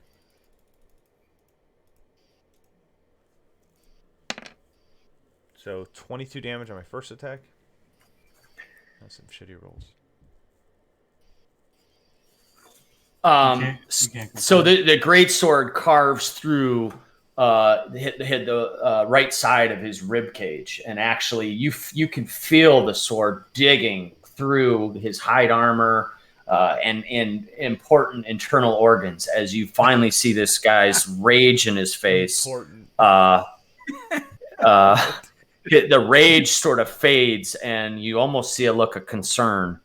He doesn't look good at all. All those important organs. Important internal organs. I love it. Because instantly my brain's like, heart. only Liver. Certain organs we went for. Right. Yeah. Okay, so I'm going to use my bonus action. Or wait a minute, I lied. That's not even considered a bonus action. Wait, right? Damn it, Jim. I'm a DM, not a doctor. I know. I should have played a different class. I don't know why this is all so confusing to me. Why do you need to know calculus to play a barbarian? Okay, extra attack. You can attack twice instead of once whenever you take the attack action. Yeah, oh yeah, that's straight up. But I don't get to do my other shit that I did, right? Like I can't do my... You don't get a second bonus. It's not like a second turn. It's just one extra attack. So you'll get an extra bonus attack. You don't get any. But I mean, it's just another I can't use straight any up of my attack. Great Weapon Master stuff. I can't do the. But the rage. Well, anything that's a class feature will applies. apply, but nothing that takes another action like bonus or anything. Yeah. So like your rage damage, all that. So I won't get. Right, I can't do the reckless attack, right? That would be. I think that's only on my. When you make your first attack in your turn. God, I'm sorry. I swear to God, one of these days I'll remember this shit. We're good. So I'm just making one roll to hit. Oh, natural 20. Ooh. Okay. Wait, hold on. I think I do a thing when that happens. Don't I do something? Yeah, don't you get double damage? Something's happening. No. Or you roll advantage on your damage or something? No. There's a thing. When you score a critical hit, roll one of the dice an additional time and add it to the extra damage. So you get What your is that? base That's damage. an You orc- get your. That's a half orc thing. So Yeah. So you're doing all kinds of damage right All now. right, so A squared plus B squared equals C squared. I would like to do this math though. When you score a critical hit, roll one of the dice an additional time. So that just means one of the damage dice that you roll. So I roll 2d6. All that basically means is I get an extra d6, right? On top, of the critical bonus. Mm-hmm. Right. Right? So how do we do this for crits? So I'm rolling a 2d6 plus 6 with my rage. So 2d6 plus 4 plus 2 for my rage, and then I crit. Yeah, but if you're talking about great weapon master attack, you get. No, that's you make another. That's a. Oh, you already used your bonus action. Right? No, I didn't use my bonus action. All I did was attack so far. This is my second attack. Which is I just get extra attack. That's it. It's not a bonus. Right. All right. Well, it's just okay. So go ahead. Roll that damage. Then roll your crit damage. Well, that's what I'm asking is how do we do crits? I like to roll for him. So you roll your base damage again, which is without the modifiers. It's just whatever. So you're using your It's my great. So base it's another. okay, It's so it's 2d6. So right now you're at 2d6 So plus 4 2d6 plus another plus 4 2d6 plus 2. 2d6. It's just 2d6 plus 6 because it's just my modifier plus my rage. That's the only thing I get on this extra attack. Right. Okay. So not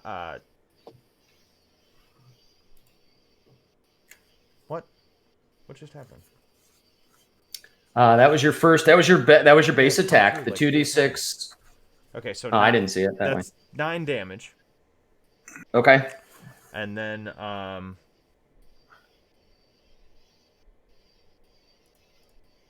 Now you have to roll your crit damage. my So another crit- 2d6. So it's no modifier, you said, right? No modifiers. It's just. But I'm 2d6. getting an extra die, so I should roll 3d6. Savage attacks. When you score a critical hit, roll one of the dice an additional time and add it to the extra damage. I actually think that's an extra 2d6. Mhm. Oh, it's like the whole roll. Yeah, because the base it's re-rolling the base damage, the 2d6. It's not just 1d6. So Okay, it's, so it's I should roll 2d6 and 4d6 with no modifier. Correct. Got it. It's not a thing that happens very often, but 17 That's damage. sweet. Do that a lot, okay, Adam? Yeah. Okay. So your first swing went through his rib cage and into all those important internal organs. Your second swing, you come back through and you aim it so precisely that you put it in the same little notch that you carved out of him the first time. And as the sword is going through, you feel that telltale sort of snap of his spine. And the rest of it is all just easy, fleshy material as your greatsword comes out through the other side. Oh, my And he God. literally falls into two pieces on the ground. Oh. Entrails and everything just spitting out onto the floor. And he is completely motionless. That's awesome. Does he still have that crazy look in his eyes? Yeah, Doesn't sound no. like he has much. Yeah, no. No, I he's- think Alaric should just point his sword at the other guys and just stare at them after. Well, ironically, the other two, when that happens, you see them look. You see the one closest to you and Deckard kind of look over, and he snarls and he turns towards you guy, like he pivots his body, and it seems to be even more enraged that guy that his whatever dropped. Anything else? Anything else? I don't know. Are you done ruining to my be whole honest, encounter here? I haven't moved, and I haven't taken a bonus action. I know that seems ridiculous, but I haven't. Yeah, no. Feel free. Do it up. And you said these are 25-foot squares? Yeah. I'm calling them 20 just to make battle simplified because everybody's movement is pretty close to a factor of 20. So technically, can I get up here because that's 40 feet? I can move 40 feet, and I could use my bonus action to take a swing? No, because that's enough out of you. Okay. You can. I'd say you could run. Yeah, You could no, run you know towards what? him and you could get to that square, but I'm not going to give you an action at that point. All right, that's fine. You know what? I'm just going to stand in front of Irina and make sure she's so pretty. Make sure she's fine. Yeah. Do you have 40 feet of movement, Adam? I do. She's sort of terrified right now and What? and doesn't know what's going on. Isn't not participating in the battle at this point. Okay. I'm just gonna. Sorry, Will. I'm just gonna move there, use half my movement, and just kind of ready myself to protect the innocent. All right, Deckard, and it's your turn. You just watched Alaric go to work on this guy, and honestly, he was about your size, Adam. I mean, these guys are pretty damn close to your. Yep. So Deckard. All right.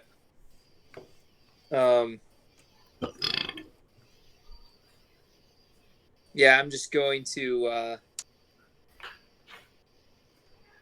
I look at Irina and I'm like, yeah, I can do some of that shit too. I can do some damage. And so I aim my crossbow at this bum over here.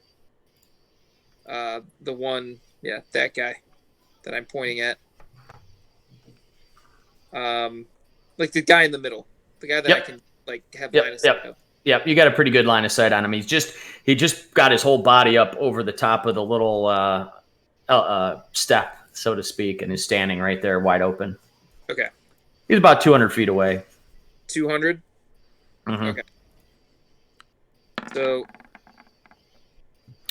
you got to roll it twice, right? Disadvantage. Yep. All right, easy hit.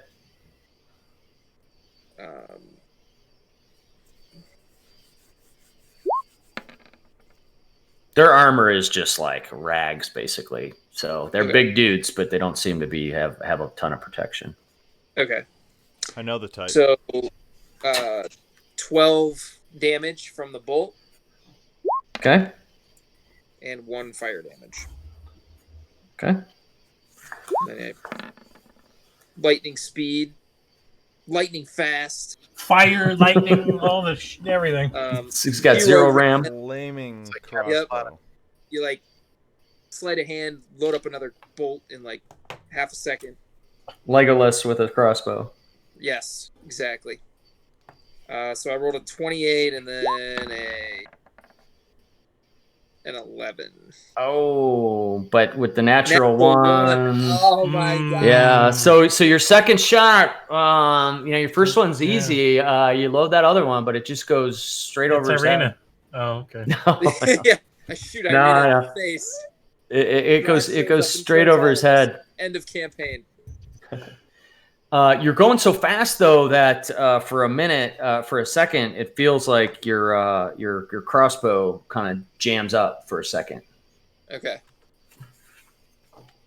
That was just for flavor. I'm not going to actually impose any disadvantage on that. Okay.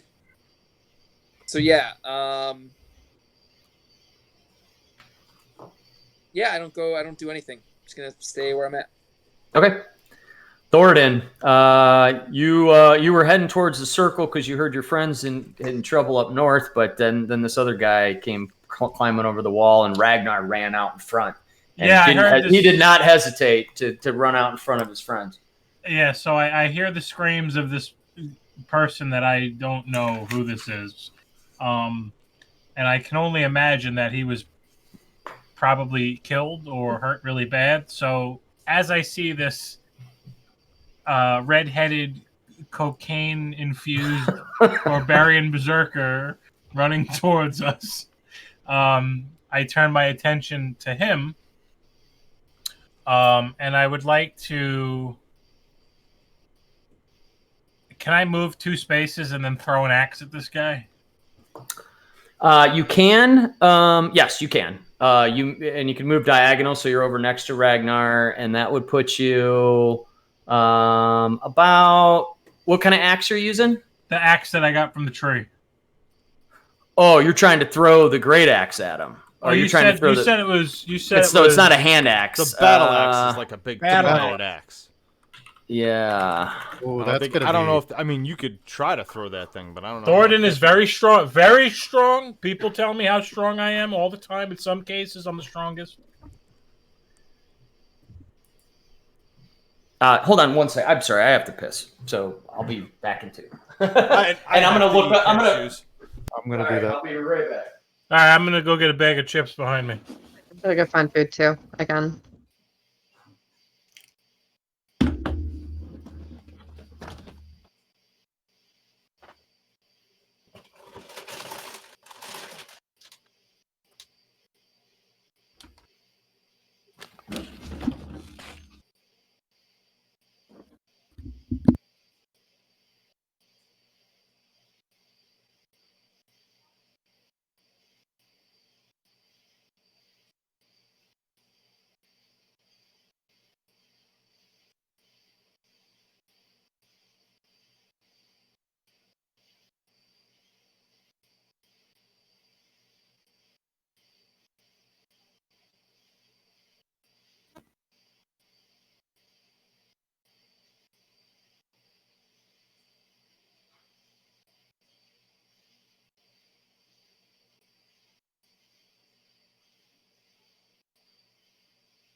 All right, Matt. So Reddit says you can't do it. Now, I looked it up, and really what you're trying to do would basically treat the great axe as an improvised weapon, since it doesn't really have a ranged property on it.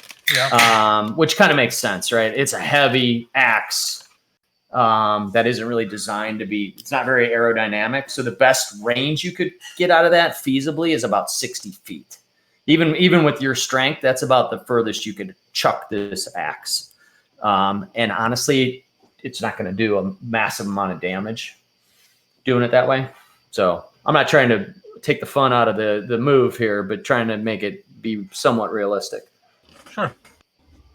I'm not Superman. As realistic as I'm not CC Sabathia. I understand. I met him. Was he nice? He seems nice. Met Cece? Yeah, I'm surprised you weren't there. We were out years ago at Panini's down in the flats, and Sabathia and another pitcher at the time. Can't remember what his name is. Russell Branyan. Oh, I don't know if you remember him. But do. they were at Panini's together, and I was with Dan and Jody and maybe Chuck and Lisa and some other people, and they were over there, and I was like, hey, I'm gonna go up and say hi to him. I go, size me up. I'm not a tall dude. I'm like, size me up next to Sabathia, just because that's a big dude. Yeah, and I walked over and met him, and I turned around, and everybody was laughing. Because it was because of how small I was compared to this dude. He's big. He is a big dude. He's very big. Yeah. He's a truck. He's a truck. Yeah. And Russell Branyan was pretty jacked up for a while. Yeah. Yep.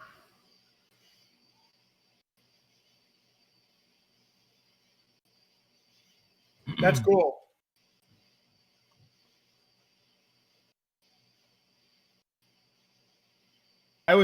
We went to White Oaks last fall, I guess it was. And Miles Garrett was sitting. I didn't meet him. I didn't talk to him or meet him or anything, but he sat at the table behind us. And this lady, Cindy, that we went with, she took a picture because there's me, and then like behind you just see his head and like his shoulders, basically it looked like, I fit like a toddler inside Miles Garrett, like his back basically. Would you want that guy swinging an NFL helmet at you, making contact with your? That wasn't that long after that. I mean, that was when he was just, he's on suspension and. All right, so Matt, while we're waiting, just to keep this combat moving along, do you want to do what you said or try something else? I'm just gonna move my 2 spaces. All right. Sorry to be boring. This is a pretty spaced out battle here, but no, it's okay. Amber, I don't know if you're back, but you can throw your move down while we're waiting. Let's see. So I can move and then I can take my action, right? Yes. Perfect. So she gets her 2 things of movement, and then she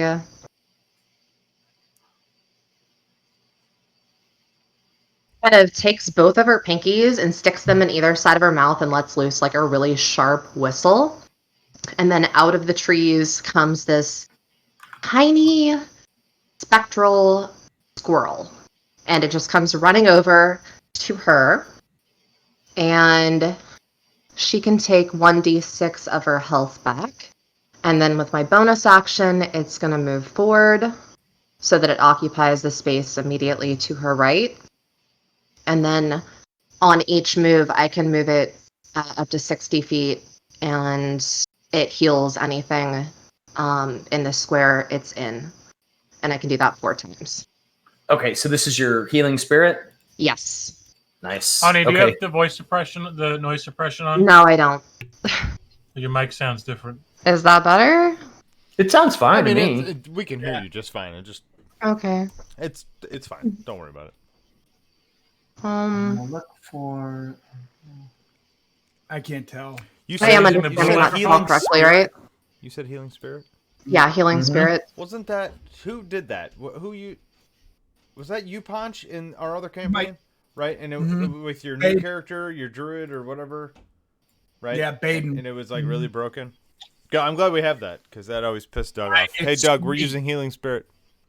Actually, because I'm casting it with the third spell slot, it increases 1d6. So it's going to be 2d6 every time. So I just need to roll another one. I'm sorry. Nope, go for it. Yeah, that's awesome. Nice. So I heal for 10 damage, and it's now in the square immediately to my right, heading towards Ragnar. Did Ragnar take a lot of licks in that last battle? Sure, actually. I know that because it can move twice on the next one, I kind of intend on moving it, towards the more injured party members. Yeah, All right. no, I was just curious. Oh, that's cool. I dropped a token. The best I could find in Excellent. short order. See if you can move that. I think I gave you control to move that thing, so you can put it wherever. There you Perfect. Yep. Thank you. Yeah, it's just a very stressed out looking squirrel. go. Yeah. Well, everything in Barovia tends to be a little Stressed out. effed up. Not quite what you expect. All right, very cool. Is there anything else you can do? You did your move and then throughout Yeah, I healing did spirit. that, and that's actually considered, as weird as it sounds, a bonus action. It's not an action, I don't think. Right. So I think I used the bonus action to move it a second time, though. Am I understanding that right? Like it would be considered an action. Like I wouldn't be able to do anything after that, right? I assume not. That would be kind of OP. Bonus energy turn. You can move it. So you cast it and then you moved it. Yeah, so technically it's only supposed to be able to move once, but I think I moved it twice. That's cool. If you're not going to take an action and all that just for the sake of time, I think that makes sense to me. All right. So Sparkle, it's your turn. You're kind of in this like walled in center of that circles where you guys fought Winter Splinter. You heard all the crazy commotion around Deckard and Alaric. Deckard's still firing off at something off to the distance. You can't necessarily see what he's shooting at. And now you see, Juniper and the dwarfs, all the other little people kind of running forward towards something as well. And you're right in the middle. So I can't necessarily see these two dudes, but I basically see Deckard on one end of this thing shooting this way, and I see them all charging like towards a different angle, correct? Yep. Yeah. Deckard was like, boom, fired off his, and he's like, yeehaw! And then his second one was like, dag nabbit. Yeehaw! Dag Damn it. All right.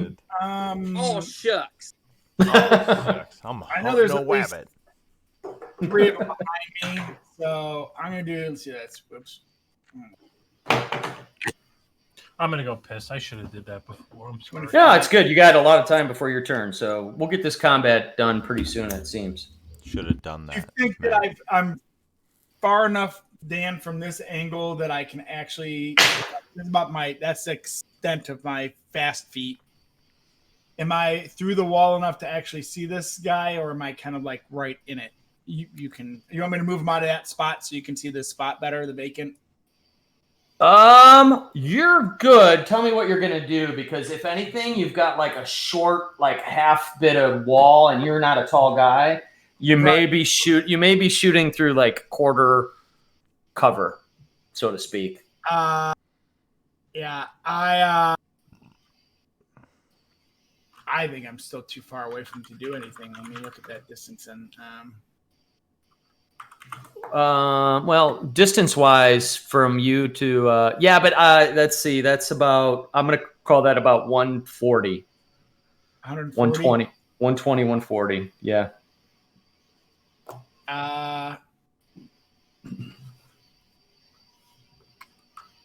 Yeah, there's not much I can. I mean, if it's 120, I can rip off a firebolt. If it's 100 any more than that, then I can't. Let's say you're 120. Okay, then I'll rip off a firebolt. Because I don't really have him positioned exactly right, because it looks like he is below the level. He's actually closer to here. but I can't put him. Oh, I can put him in the middle. So yeah, he's I did that 120. accidentally before that on this map. It's weird how you can put him right in the middle of a square now. Yeah, I must have the snap to grid turned off or something. But Oh, gotcha.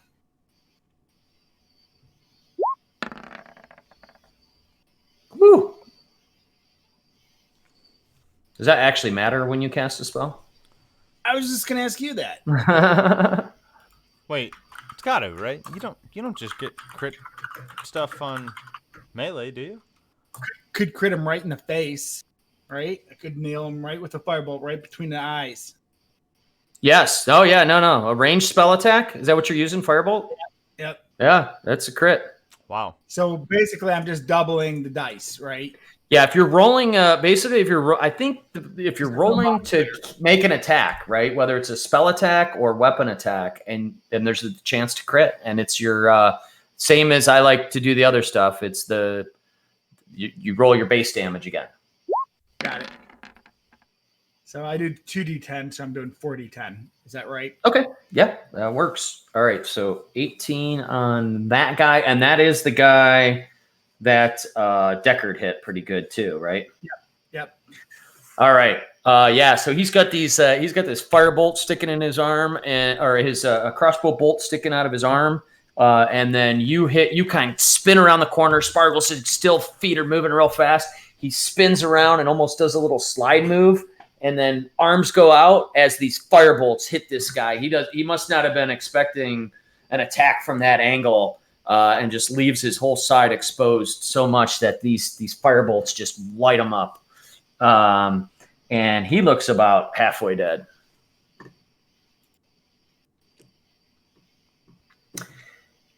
Anything? No, you can't do anything else. I'm going to make a judgment call that you can't do anything else. All right. So this guy down here by the dwarves and by Juniper, he comes rushing forward.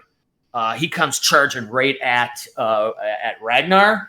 And he tries to bring his sword down. He kind of looks like a manic, like excited. Like you almost get the sense that he's like, he sees these big but shorter people as like easy prey that he can just kind of chop apart. And he runs up and he's kind of attacking in a sort of reckless manner as well. So an 18 to hit. Ragnar? That does not hit. I'm 19. Oh, wow. So what are you wearing again? I got a shield +1. You got a sweet shield, and then what kind of armor are you wearing? I can look, but I forget. Chainmail. Chainmail? Okay. And yeah, so you have your shield is something the group hasn't really noticed before, but Ragnar's shield is definitely fancy. Right, it's not something that looks very common. It's got it definitely looks very intricate. You knew he had explained to you that he traveled through some pretty crazy archaeological kind of places and stuff. And so this berserker comes down, and Thoradin, you look over to the side, and you're almost like, oh God, this is gonna cut him in half. Just with the strength and size of this. And Ragnar, just with such expertise, puts this shield up, and you're surprised by the fact that the axe bounces right back off. It doesn't even push Ragnar back. He's just his strength and his shield, and the shield almost glows for a second.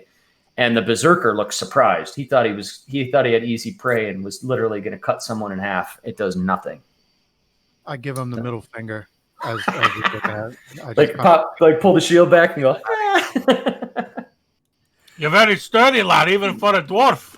Forged at Mithril Hall. Nice. Actually, All true right. story. All right, and so this other berserker who got hit by Deckard and then lit up by Spargle, he comes running forward. He's angry at Spargle. He's looking at Spargle, but he runs as fast as he can, sees that he can only get close to Alaric, and then at the very end of his motion, he swings through with this great axe, also in a haphazard sort of manner. 23 to hit. And 11 damage. Slashing. Does that hit Adam? 23, is that it? 23? Is that what you said? Does that hit? Shut up, Matt. Wow. Nobody likes you. That was 11 slashing damage. Okay. So you'll do whatever you have to do with having it and stuff. And that round guy's up sitting on right that, right? Or down? I think I Always round down. Always round down. Yep. All right. So Ragnar, after you blocked this thing and gave the guy the bird, he's now looking at you a little bit surprised, and he's standing right in front of you. All right. So, in relation to how tall I am, where am I? Where is my head to these guys? So you're about 4 feet tall, and he's about almost 7. So you're at like Waist to crotch level, kind of. yeah. Your head is probably you're probably staring at his belly button. All right, that's fine. And you said they're not wearing very nice armor, right? No, like hides and skins and stuff. All right. So after blocking his haphazard swing, I'm going to look at him. I'm going to be like, "Let's see how your rags hold up to Shatterspike." God, this guy's sick. That's +8, It's a hit. Nice. and I'm going to roll. So you're stabbing with Shatterspike. You're going like in with it, or you're swinging at him. I Slashing want him. to kind of stab it towards like his groin area Okay. because I'm kind of. I've seen Braveheart. They do that a lot. Oof. +7. 14. So 14. Very nice. All right. Now this is the first time anyone's hit this guy, but does quite a bit of damage. You feel it pierce through flesh pretty deeply in a not great spot. Yep. Oh, And then I think I can attack again. I'm gonna just kind of laugh at him and like spit on the ground, and then I'm gonna go one more. All right. Well, you got to roll your attack first. Oh, whoops.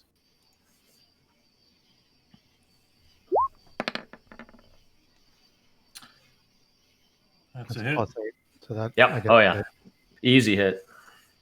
Do I roll the damage again, or you want to use the other? Yeah. one? Nope. No, and I can roll the damage. Cool.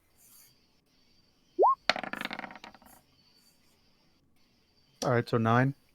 9 more damage. Okay.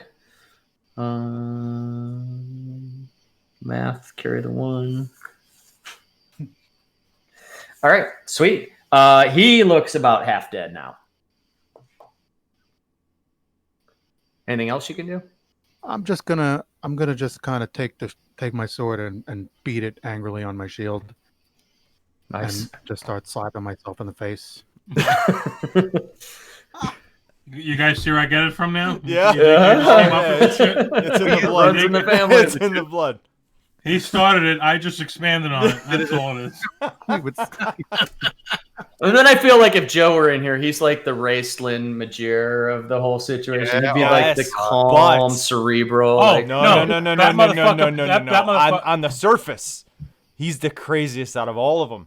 Which is Oh, good no, for Raceland. Joe put his head through a wall once. Let's, you want to talk about that? It's that middle brother syndrome. Let him have a party, and he put his head through the wall. Put his fucking head through a wall. So let's, Oh yeah, the middle brother's always the worst. Oh, He did hands down. some he did some sexual stuff on the couch and damaged my jacket. Let's leave it at that.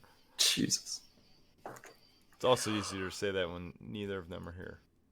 That's right. That's why I said it. All right, so Alaric, it's all the way back around to you. All right. This guy is he's not looking great. Make him dead. Okay. Finish him. So I am still. I'm going to. I'm going to use my reckless attacks. Alaric is very just. I can't think of the right word. I don't want to say bloodthirsty, but he's just. He's got a lot of.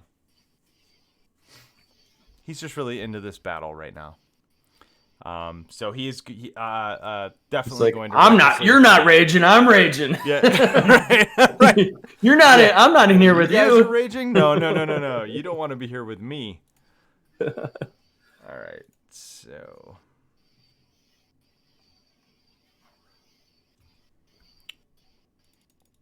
I'm not doing my Great Weapon Master thing. I'm just attacking recklessly. So I'm going to do this individually, which means I roll twice. Ugh. 11 and 12. So you're just like, after cutting through the one guy, you turn over and you're just in such a frenzy, and you're just so excited that you just destroyed this one that you start swinging around just too wildly, and this one is actually able to sort of dodge both of your strikes. Okay. And you know what? I don't mean both of your strikes. Your strike. Right.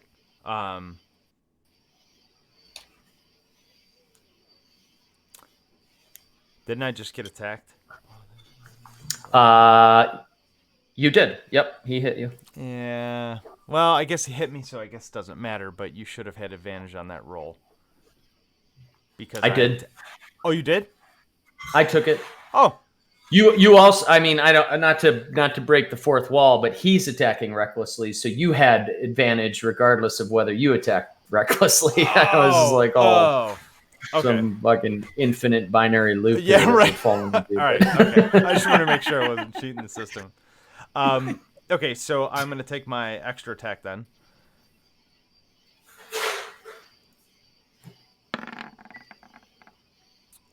This is like when why does it? When Veston put a bag of holding inside of another wormhole, destroyed everything we were working for. Yeah, what happens when one barbarian attacking recklessly attacks another barbarian attacking recklessly? They're so reckless. Is that like the unstoppable force meeting the immovable object? Right. Yes. It's like, yeah, it's Juggernaut and Colossus or whatever. That's how Barovia was created. This 13 hit?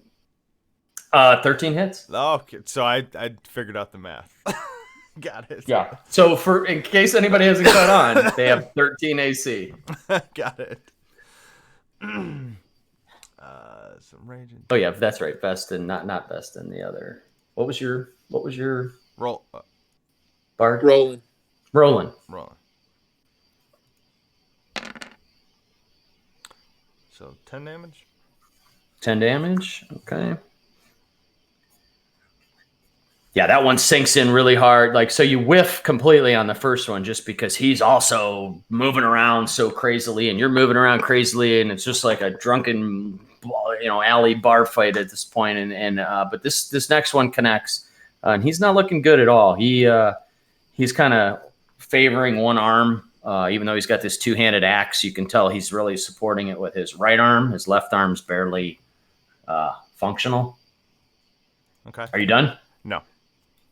And then I'm going to use my bonus action to attack again. What is that part of? I'm sorry. I should know this. You get to, that's your great weapon fighting feat trait, right? Anytime. I don't know. I never remember. Yes. Okay. No, but I think that's my.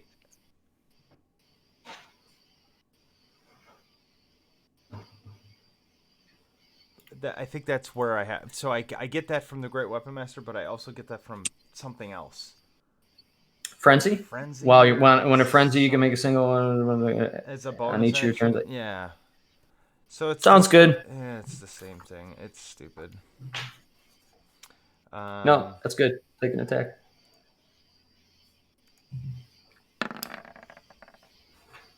$13. It's a hit.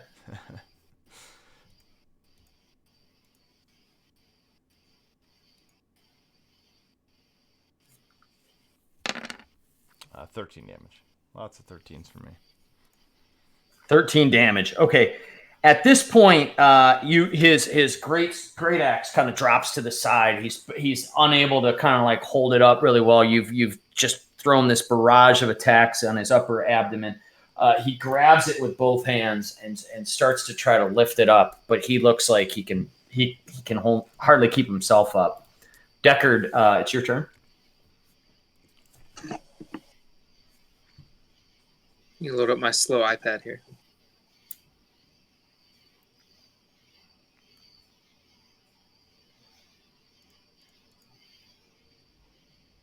So is it like hard to balance these fights because we have like 6 people? No. There's actually a tool on D&D Beyond where you can kind of set up an encounter and then also set up your party and their levels, and it gives you like a challenge rating. That's so a really kind of like cool thing. recalculates statistics and stuff, so it's not too oblong. Right. You can actually pull in the actual party too, like for a Yep. campaign. I've been doing that for that kids, the one with the kids or campaign. That encounter builder is really cool. All right. Well, I guess I probably can't. Like, if I moved, I can't. Those are that's like a wall. Those rocks, right? That circle. But remember, these squares are bigger than they are, so you're actually a quarter of the size of the square. So if you want to slip between Spargle and Irina to get closer to the Berserker, I would let you move into that square if that's what you're trying to do. Oh, got it. Okay. Well, I mean, am I shooting disadvantage from where I'm at here? I'm over 100 feet away from him. No. This is he's like, again, this is really hard because these squares are. I hate 25-foot squares on this map. But right now, that Berserker and Alaric are like tied up at melee range, and Alaric's like 15, 20 feet away from you, so you're good. Okay. And how? I forget. You said it right before. How's that guy looking? Like he can, like you could blow on him and he's gonna die. Cool. Just blow him. Let's keep Not this what I said. PG-13, please. Not what I said. Yeah, I'm just gonna shoot him with a crossbow bolt. That's gonna be my style this fight. Just glass cannon from the back. Well, on a spread out battlefield like this, that's kind of how it goes. Hey, I don't have to roll disadvantage. That's nice. That's 19. a clean hit. That's a hit. 7 from the arrow. 4 fire damage in addition to that. So Okay. So Alaric's hacking away at this guy, and his great axe falls to the one side. He's starting to lift it up, and then Alaric, you hear that telltale little as the bolt goes right by your ear, and you see it go right through the guy's throat as he goes, and then just blood shoots out as he just drops backwards and dies. love it. I spit on him if I have the ability to do that. You do. I will let you do that. You're picking up some style from these dwarves you're traveling with. Yeah. Fluids. So I doubt. So I can't.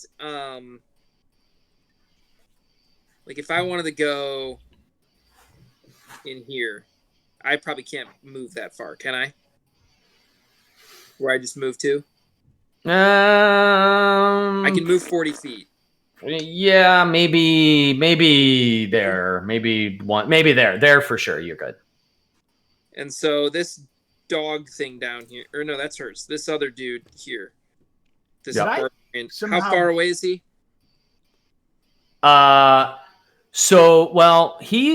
He's probably hold on one second. He's about like 220 feet away as the crow flies. But remember, this is a giant rock wall around this circle. Okay, so I can't see him. No. All right. Okay, so I don't necessarily even know that he's over there, is what you're saying. No, other than you've seen, you're aware enough that there's some commotion going on over by Juniper and the two dwarves. Okay. Should be a great Disney movie. Juniper and the two dwarves. So what you're saying is if I took out my longbow and just launched an arrow up into the air, I may or may not hit that guy. You could fucking split my skull right open. I was gonna say I'll figure out a way to play this out if you want to try. No. But there's an equally good chance it's gonna land on one of those three people. No. All right. So that's I give Alaric a high five. I pat Sparkle on the head, Slap hands. and then I wink at Irina, and I end my turn. Irina gives you this like awkward, nervous like smile. Like she's super glad that you just killed this crazy guy that was charging at her, but is uncomfortable at the wink. Is that the guy who picked his nose? Yeah. No, she didn't see that. That's right. All right, that's so right. Thoradin, you got this one in front of you. He looks at about half health. Ragnar fucked him up. He shoved his shatter spike into his groin. But he's still frothing at the mouth and swinging away with his great axe. Yeah, so Thoradin was very intrigued by the shield that Ragnar used. It looks to be maybe mithril. I'm not. Thoradin isn't sure. You know, he's worked around these metals. He's done some blacksmithing in his own life as a dwarf. I have an inkling that it might be mithril. I'm just not sure, but I know it's a very exquisite metal and it's a very sturdy shield. If it would be allowed, I would like to take the shield and hit this fucking guy right over the head with it. If Ragnar would be okay with that. I see him eyeing the shield, and I don't have a camera, but I kind of like raise my eyebrows, and I look at him, and I'm like, "You want to see the shield?" And I kind of toss it over to him as he's running, kind of like a give and go in basketball.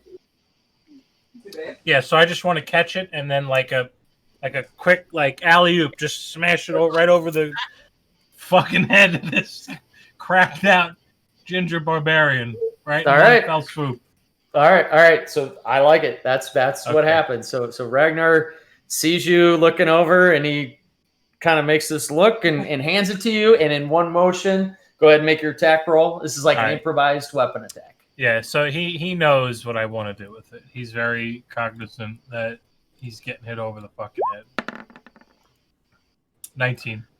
Yep, and you smash him straight in the face, and his head snaps as this shield hits him. Make your go ahead and make that roll. Okay.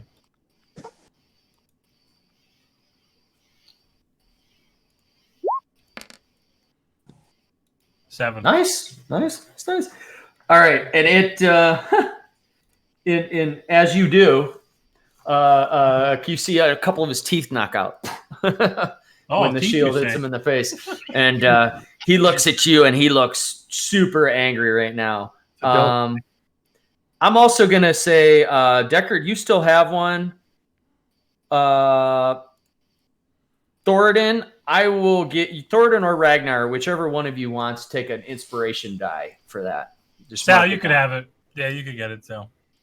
For playing And along. I- You could have And just the been like, inspiration no, you can't use my shield. It's mine. You can't. So what that means is you can give somebody advantage on an attack or ability roll at some point, Okay. which means they get to roll twice. All All right. And he looks a little bit dazed at this point. All right, so I do get to attack twice. Can I use a bonus action and then use my second attack? What's your bonus action? I Usually a was- bonus action sort of triggered off of something else. Usually it'll say something in the text. Like when because you it do says this. because I wanted to use not abjure enemy. What is it? Divine. So many spells. Divine smite. Yeah. Oh wait, that doesn't. It just says when you hit with a melee weapon, you can expend one spell slot. Oh, if I- I'll let you. No. I'll let you go back and use this. I'll let you add that to this attack if that's what you meant to do. Well, yeah, I want to do another attack, but can I use divine smite on the next one? Yep. If Okay, you cool. get an extra attack, I do. you're using an Yeah. extra attack. Yes. Yeah. Now, you had Talon and a shield in your hand. Yeah, those are on the floor now. That's it. You dropped those. You grabbed Ragnar's shield. You smacked him. Yeah. And then I want to go again. Okay. Okay, because it's too much interaction to say. Then you're going to give that shield back, pick up your weapons and stuff like that. No, if you're going to take a so- second attack. If you're going to smack him with the shield again, I'm good. Right, yeah, because I'm taking a risk here. Like, I'm hoping I kill him because I'm not going to have like my shield after this. So Hit him the other way. I mean, I could. I'd like to donk him over the fucking head. You know, maybe we'll see what happens. Clock him right in his skull. All right, so Are you using Thunderous Smite or No. using just okay. Divine Smite? When you hit with a melee, you can expend 1 spell slot to deal 2d8 extra radiant damage. Because I want to fucking hit him, and I want it to just fucking explode with holy light as I fucking hit him with the killing blow. All right. Well, all right. So first of all, you need to make. Is my hit? You need to make the you need to hit. Oh, laddie, I'd hit him right in the fucking skull. Oh, Right in the fucking skull, lad. yeah. All right. So you do that. So you smack him on the one side of the face. Teeth come spitting out.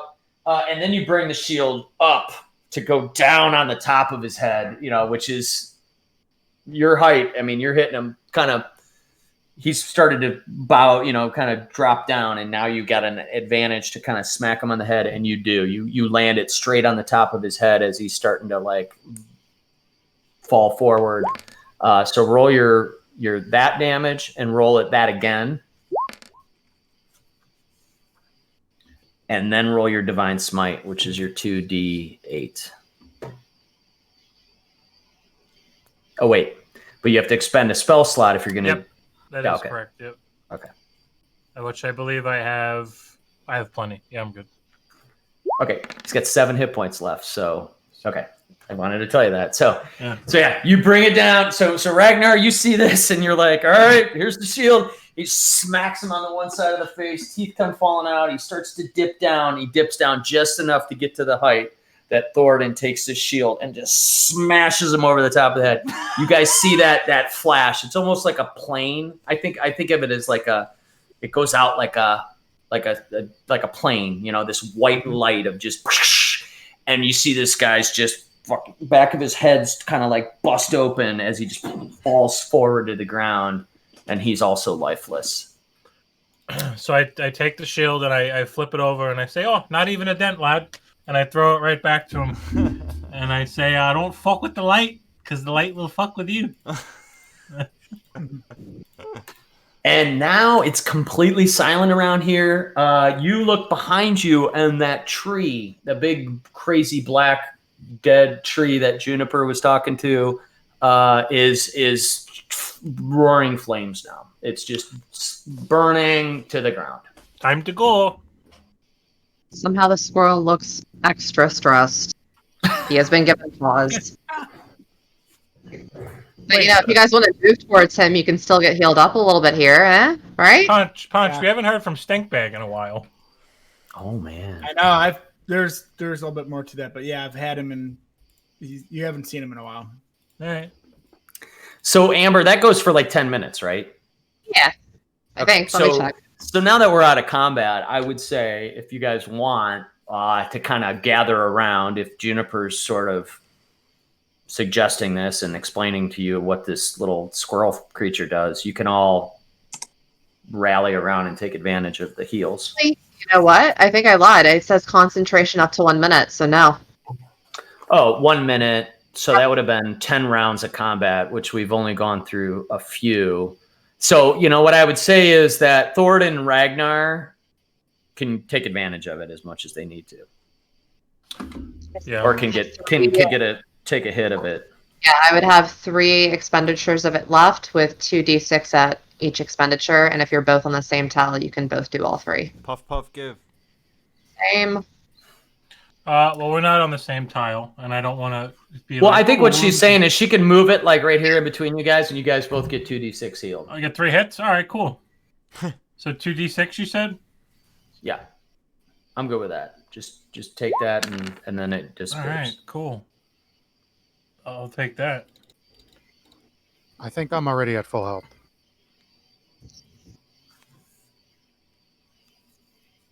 You don't want some of this shit? Take a hit, brother. Amber, what'd you say? Broke up. And with that, the squirrel angrily chitters back towards the trees. Can I eat it? No, you cannot eat it. It's spectral. It's intangible. So does So it that's gonna be a count? no. Okay. So that's just no. Thoradin. Yeah, so I can't eat. Now, can I eat the guy's teeth that fell? No, I'm just kidding. Thought about that when he said the teeth got knocked. Yeah, we all thought about that, probably. All right. So even though this has been a lot of turns, not much time has passed. This all happens very quickly when we're in combat. So it's 5-6 a.m. Sun in Barovia, whatever, is still coming up. It's really quiet around here now. That tree's burnt down. You guys got the axe from it. What else would you like to do? Or where would you like to go next? I think we hit the fucking road and we head back to the Let's get to the grape So field. so when you say, I mean, have we even like regrouped and talked? Is that a thing we're gonna do? Because we've been split up. Yeah, let's regroup and we'll make sure everybody's got their balls and their testicles and other parts for the other people here. Yeah, why don't you guys like kind of assume? I'm assuming you guys are all kind of like gotten back together and like, oh shit, what's going on? Anything else you want to do up here on the top of this hill before you move forward? I'll check out the corpses again. Does anybody need a short rest for spell slots or anything while I we've need wiped out Yeah. everything on this hill? I mean, I don't think we should stop here because I'm pretty sure there's more things that are coming to the hill. Yeah, Maybe we there's should move flaming off tree- the hill. yeah. I agree. I think this is their little meeting or whatever, their sacred spot that we've really desecrated in a Now that the tree burnt down. massive way. Okay. Agreed. All right. So what's the game plan? Get out of here as soon as possible. We're gonna get out of here. Maybe at the vineyard we'll take a little short rest because we know that it's a little bit more cleared out. Yeah, it's So you guys are you moving down from the hill back towards the vineyard? Should I move the map, or do you guys want to do more here? I say we're done here. Is there anything on the barbarians? Similar to the druids, man. They had like the axes. You're like, they're axes. Like you could Yeah. use them to chop wood, but they're nothing you're gonna get a lot of money for. And they have tattered robes and or hides and stuff. No, you don't really find anything useful. How are those Yeah, they got organs that we unearthed? Are those any good? They're scattered. Yes, they're No usable. None of them are going to be, Important organs. transplant donor ready. All right. Can we make sausages out of that guy's intestines or no? It's that you're already halfway to sausage with what you got. In order to search him, Adam, I had to move into 2 different tiles. Oh no! Oh boy! I'm going to search this Don't- half of them and that half of them. Don't like it. All right. Well, I'll move you guys down to the overland map. Oh, Okay. perfect. So, and Adam, you probably want to zoom in on that left side. And again, it's only an hour to or a mile to the winery. So if that's what you guys want to do, Yeah. Yeah. we can just fast forward there. Okay. Yeah, that's like 20 minutes away. So I think we. Yeah. Yeah, All right. So as you approach the winery, you now see the rest of the Mardikovs who you had met. Davian, who you've been working with, the old guy. He seems to be the patriarch of the family, the owner of the winery, and he had a family or clan or whoever it was kind of kicking around. They're all now not hiding in that little grove of trees, which was like right here. They have now taken back over the winery, and they are moving about, and they see you guys, and you see Elver, who's the younger son who took off with Irina, and he comes out and he sees you guys. He runs forward. He almost only looks at Irina. He doesn't seem to see the rest of you, and he's like, "You're all safe. It's been so much. It's been a while. We were worried. Are you all okay?" Do I notice happened? that he's just looking at Irina? Do I notice that? You do. Your passive perception's like 14, so you kind of pick up on it right away. I look at him and say, "Lad, you're the bird. She's not. It's not going to happen. We're all fine. But thank you." I don't know what you mean. I'm just a gentleman worried about the lady's safety.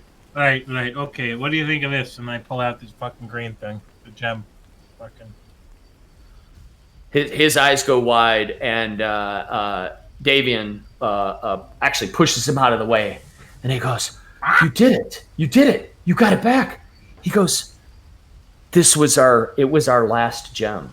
Well, I have so much to tell you now. You have truly proven yourselves."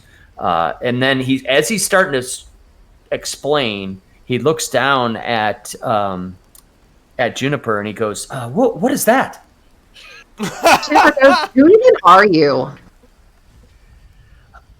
He says he looks at you all confused. He hasn't seen. He says, "I'm sorry, child or woman.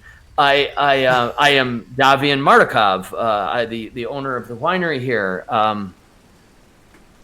Who are you?" Hi, I'm Juniper Bilberry. "Oh, and you weren't with the group here prior. We haven't. I have to admit, our information, our intel knows nothing about you." This guy's a nosy fuck. Yeah, right. Well, The rest of the Mardukovs step back in concern at the fact that they don't know who Juniper is.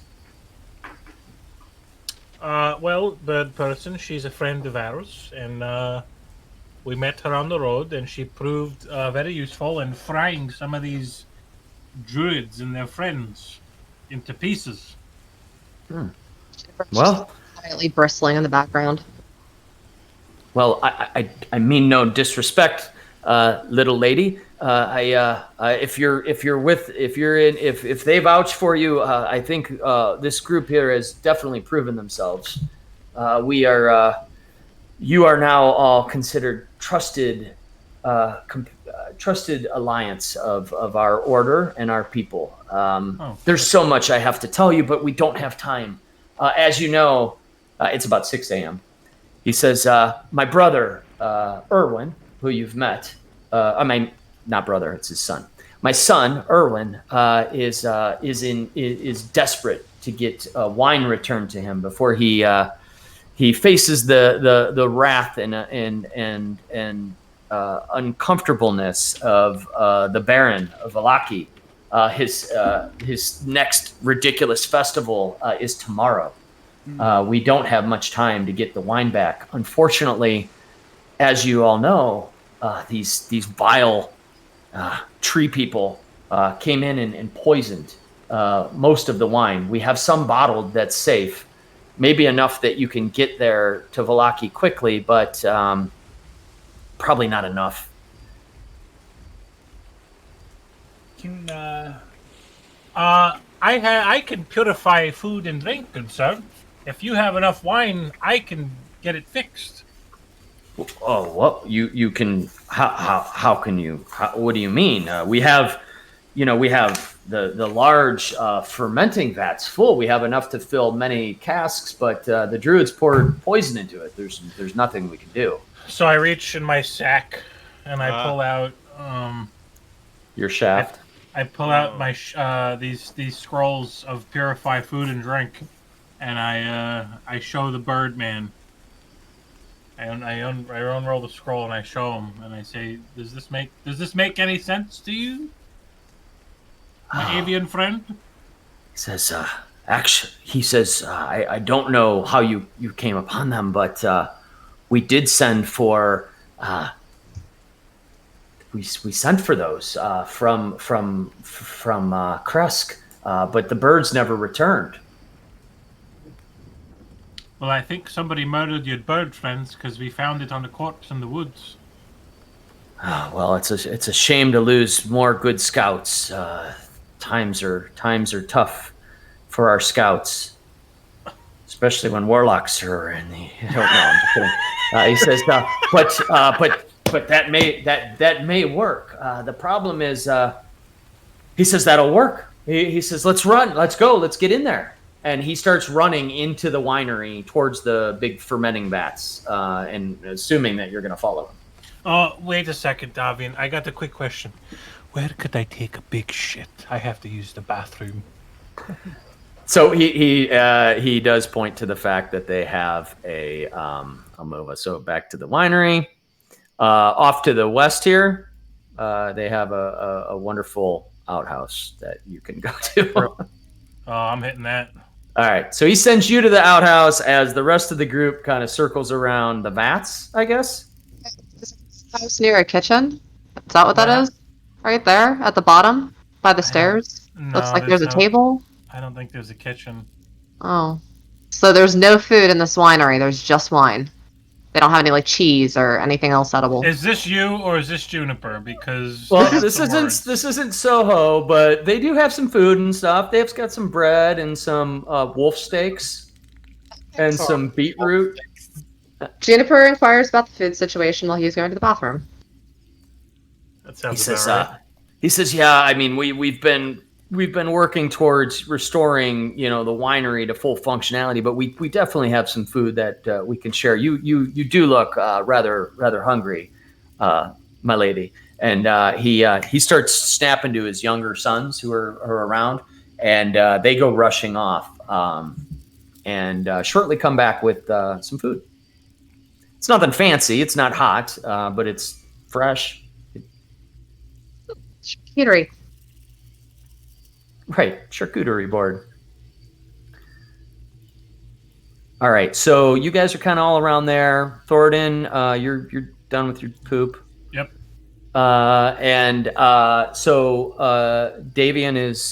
He says, if you were to, if you can manage to even restore one or two of these vats of purple grape mash, we will immediately fill some casks and load it up for you guys to take to Valaki.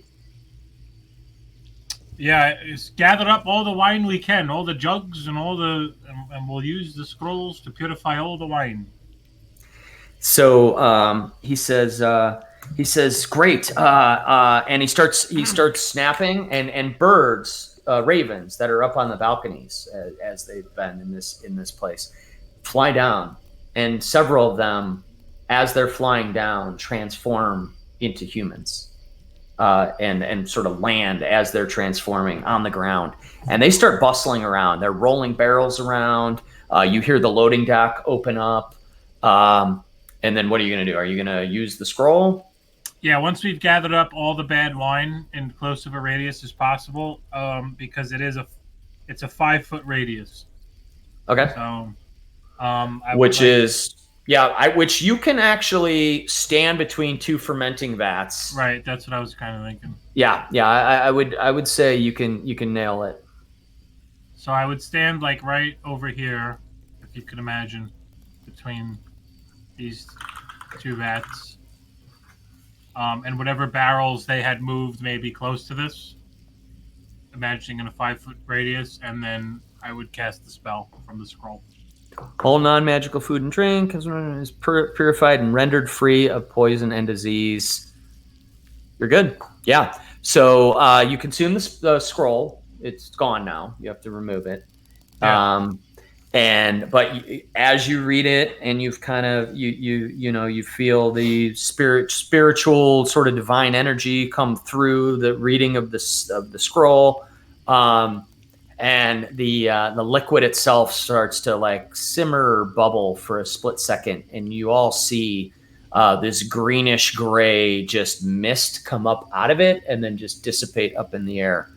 As that happens, Davian reaches in with a little looks like a test tube almost, and he holds it up and he looks at it, he sniffs it a couple times, he takes a test, and he goes, "This is good for Valaki." He says, "Boys, start loading it up," and they start filling barrels and real fast, like they're all moving around, like they're experts at this. And they start filling barrels and rolling them onto the wagon that's out in the loading dock. I asked them that as they're doing this, I do mention that if you would, what is the name of it? The Blue Water Tavern. We have a little bit of a debt of obligation to the Blue Water Tavern. If you don't mind making your first stop there for supplies. Oh, he says, yes, that's my son. Erwin Mardukov. I didn't even put the last name together. That's right. Damn fool he is. But yeah, that's what I was hoping you guys were taking. In fact, our scouts will move ahead and see that you get there as quickly as possible. I know Erwin is so nervous about the wrath of the Baron if we are not able to supply wine for tomorrow's festival. Fuck the Baron. He says, I agree, and I think my son would agree as well. But unfortunately, we don't want the people to suffer. And when the Baron's mad, it's not a pretty scene. Aye, fair enough. He says, but what of the gem? Were you able to find it, or did the druids take it somewhere? And is it recoverable? We found the gem in this big, huge, gigantic wooden creature that the druids summoned. Once we cut him down, he dropped it. Dear God, I wonder what they would have done with such a creature. Well, we took him down pretty easily. Not really too much trouble, but... Impressive. I fear that if that creature were to go on a rampage, their first target would have been my family and the winery, and perhaps Vallaki next. Quite possibly. If you, we would be forever in your debt, and the Keepers of the Feather would as well. If you could return our gem, it is what makes our fields viable and fertile. I will tell you something we didn't share before is we had 3 such gems at one point. One of them we lost many years ago, maybe a decade now, which was planted in our fields that produced our Champagne de la Rose. And then about a couple weeks ago, scarecrows from nowhere came and unearthed our second gem, and we still haven't found that one. But thankfully, you found our last and third gem that the druids took. If we replant that gem in our fields, we can grow new wine again. What you mentioned, the scarecrows came in and took one of the gems. Yeah, our second gem. It was a good 2 weeks now. It happened so suddenly we didn't know where they came from or where they went. I believe Erwin and his scouts. You get the sense when he says scouts, he means spies. But he says scouts. He says, I think they have a lead, but I'm not sure. Yeah, that I'd be interested in maybe if we can find out anything about where that might have happened or where they might have headed. Oh, if we could get that gem back, we could start producing Red Dragon Crush again. I would ask the group how everybody feels about that, because I'm curious as to whether this gem has any power over Strahd, or if that's kind of what I was thinking. I'm like, I'm wondering if maybe we locate.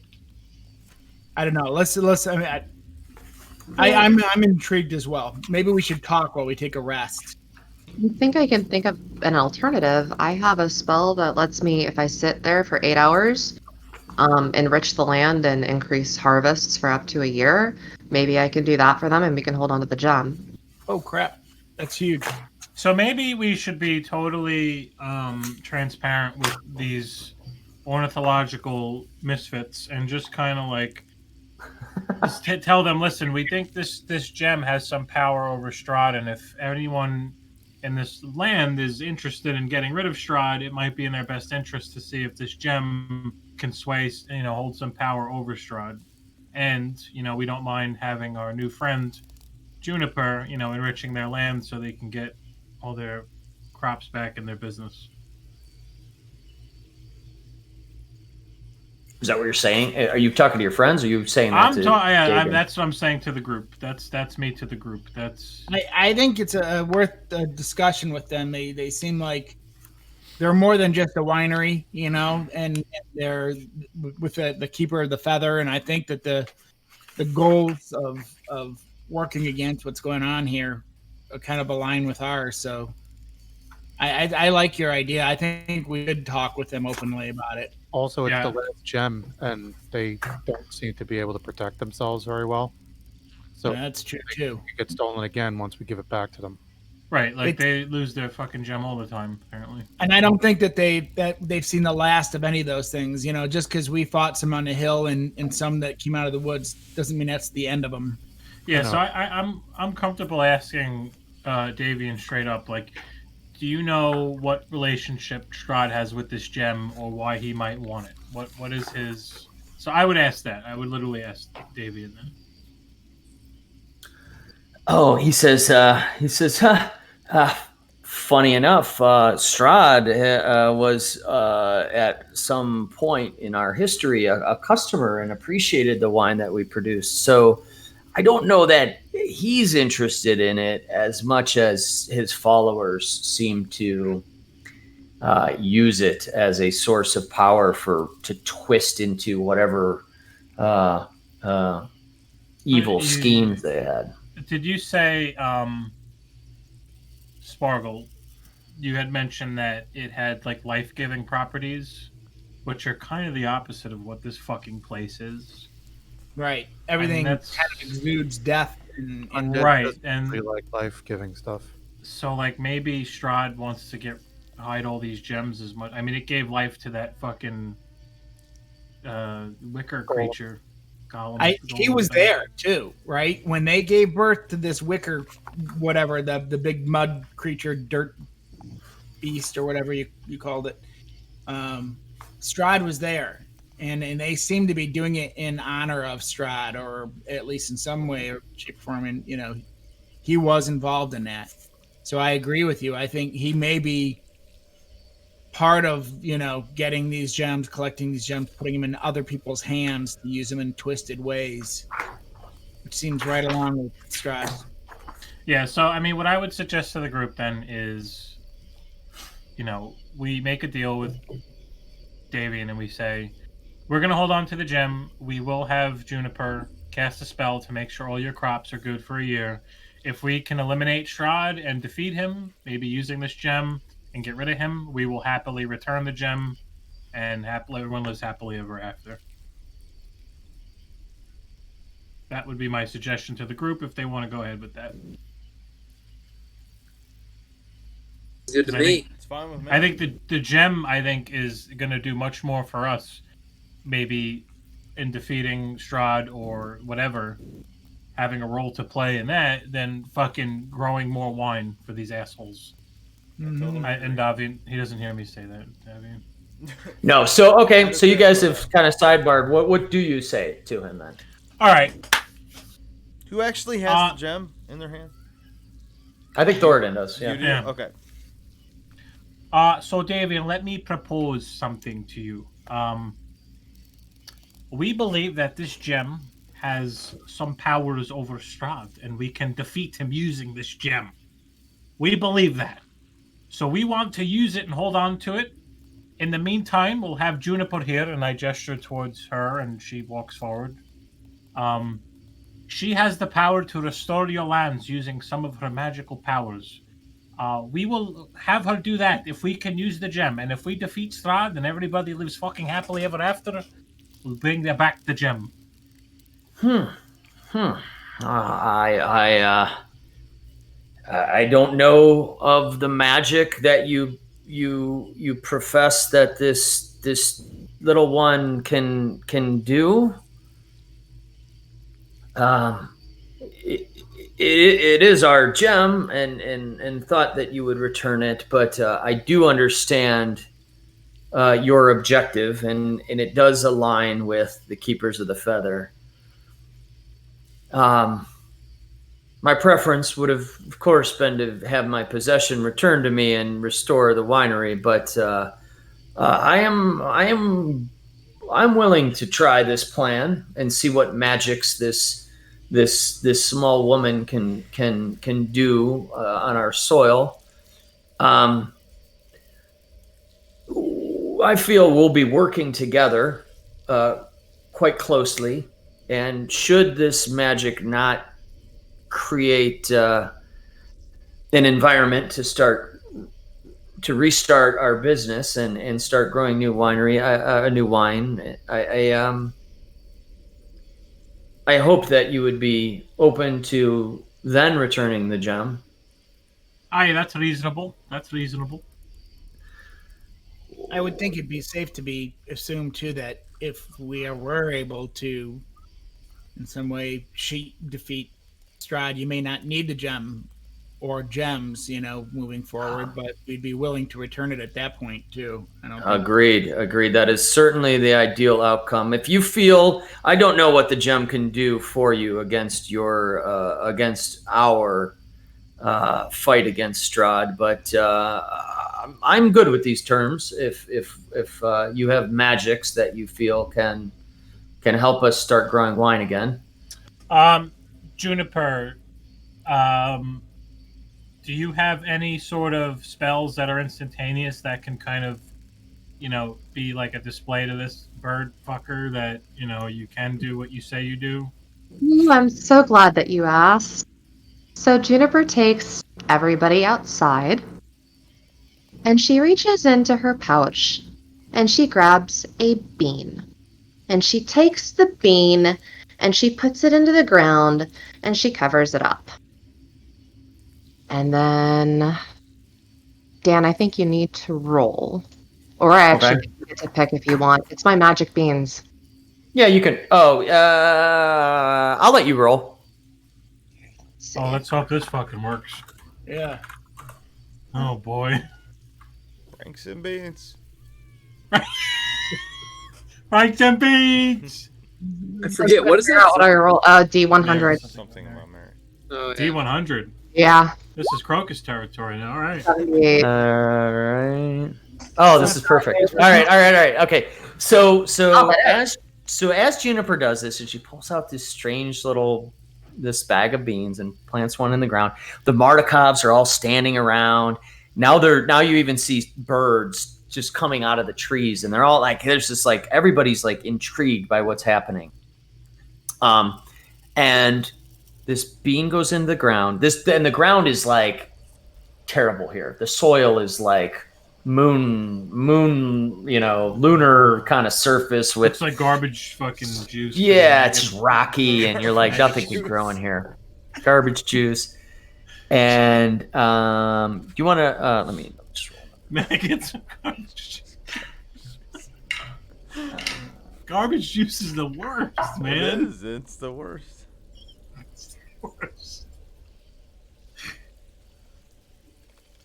So almost immediately, like Jack and the Beanstalk, this tree out of this dirty soil just grows.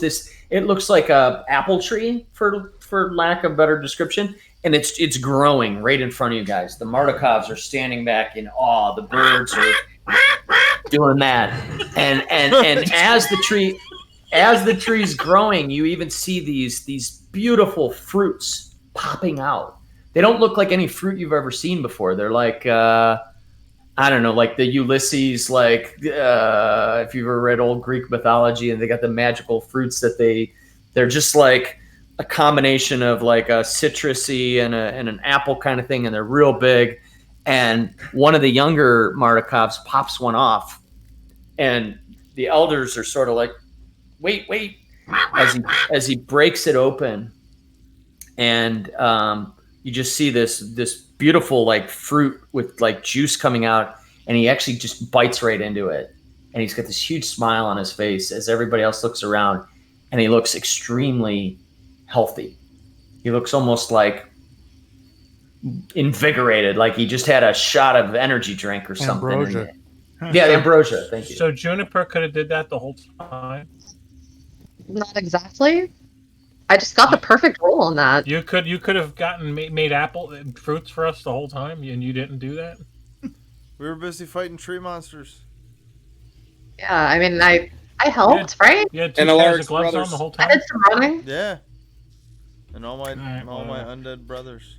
So all these birds are eating the fucking apples. All right, No, so- just the young human version of the Mardukov was having one, and so Davian walks forward and he says, "Clearly, you have some level of magic that transcends the vile curse of this land. I do agree to have you carry our gem with the expectation that we should have it when you're done with it. Yeah. But I trust you to have it.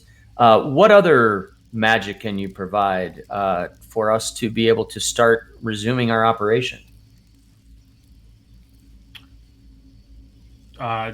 That's our department. I just deal with the light. Yeah, and he's looking at Juniper because you guys mentioned something about like curing his fields or something.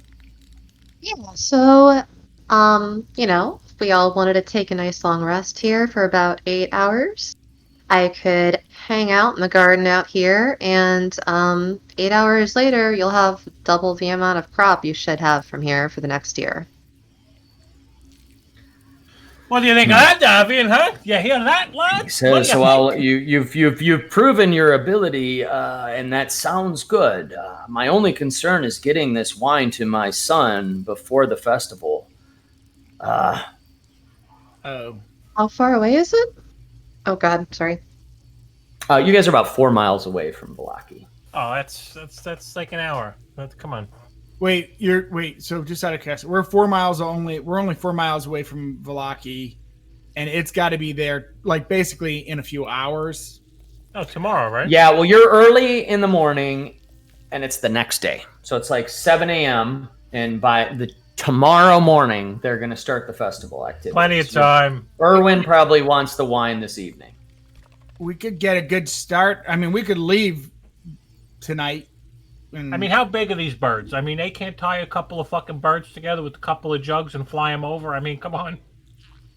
We've had a pretty long night of fighting giant tree things and lightning bolts. Yeah, we need to rest. He says, all right, this makes sense. Okay, so while you all rest and while the magic woman does her thing for our fields, we will load everything up and we will have this ready to go. And we will do whatever we can to help you get to Valaki as quickly as possible. That's fine. Okay. He says, all right, well, boys, get to work. And they start hustling around and they start loading stuff up.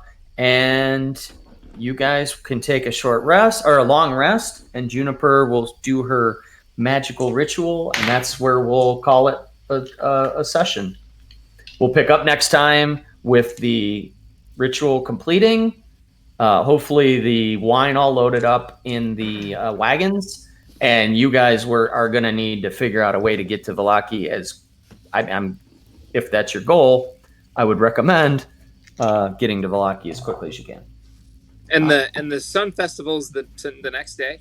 It's right? the next day. It's like 7. It's like 7 a.m. today. Tomorrow midday, they'll probably start the festival. From what you guys know, I'm afraid to go back there. Afraid I'm going to get my head cut off. I'm not afraid. We'll cross that bridge when we get to it. Maybe we should give you a disguise. Ooh. That Maybe could- you could go as a werewolf. Oh. yeah, probably not the attire you want to bring to this We party. do fireside while to cover the time frame while we're like just resting and relaxing. Yeah, this will be a good week to actually have. You guys are chilling at a winery. You got nice beds. Juniper's busy doing her thing. But Making you guys dirty are, angels outside. Yep. What'd you say, honey? She's making dirt angels outside. You better be getting fucking work. Yeah, she's You better be. Rolling around, spreading her she's there, she's magic. rolling around in the dirt. Her All right, body okay. hair is flowing, being rustled. She's like a chinchilla in a dust bath. So good job. You guys got everything you needed out of Yester Hill. The Mardikovs are really happy that they have some, that they feel safer and that they've got a plan to sort of rebuild their winery and start growing again, hopefully. And they're loading everything up. to get you guys back to Vallaki if that's where you decide to go. I think so. That's right. And when we pick back up next time, it'll be like mid-afternoon. Sweet. Okay. So we can go I ahead love that. and all that right now then. All right, I'm gonna end the stream now. Then we're good. Thanks, everyone. Yep, we're good. Okay. I Cool. love Cool. that we're using this spell. This is one of those spells that like I wouldn't take because it doesn't let me do 17 dice of damage.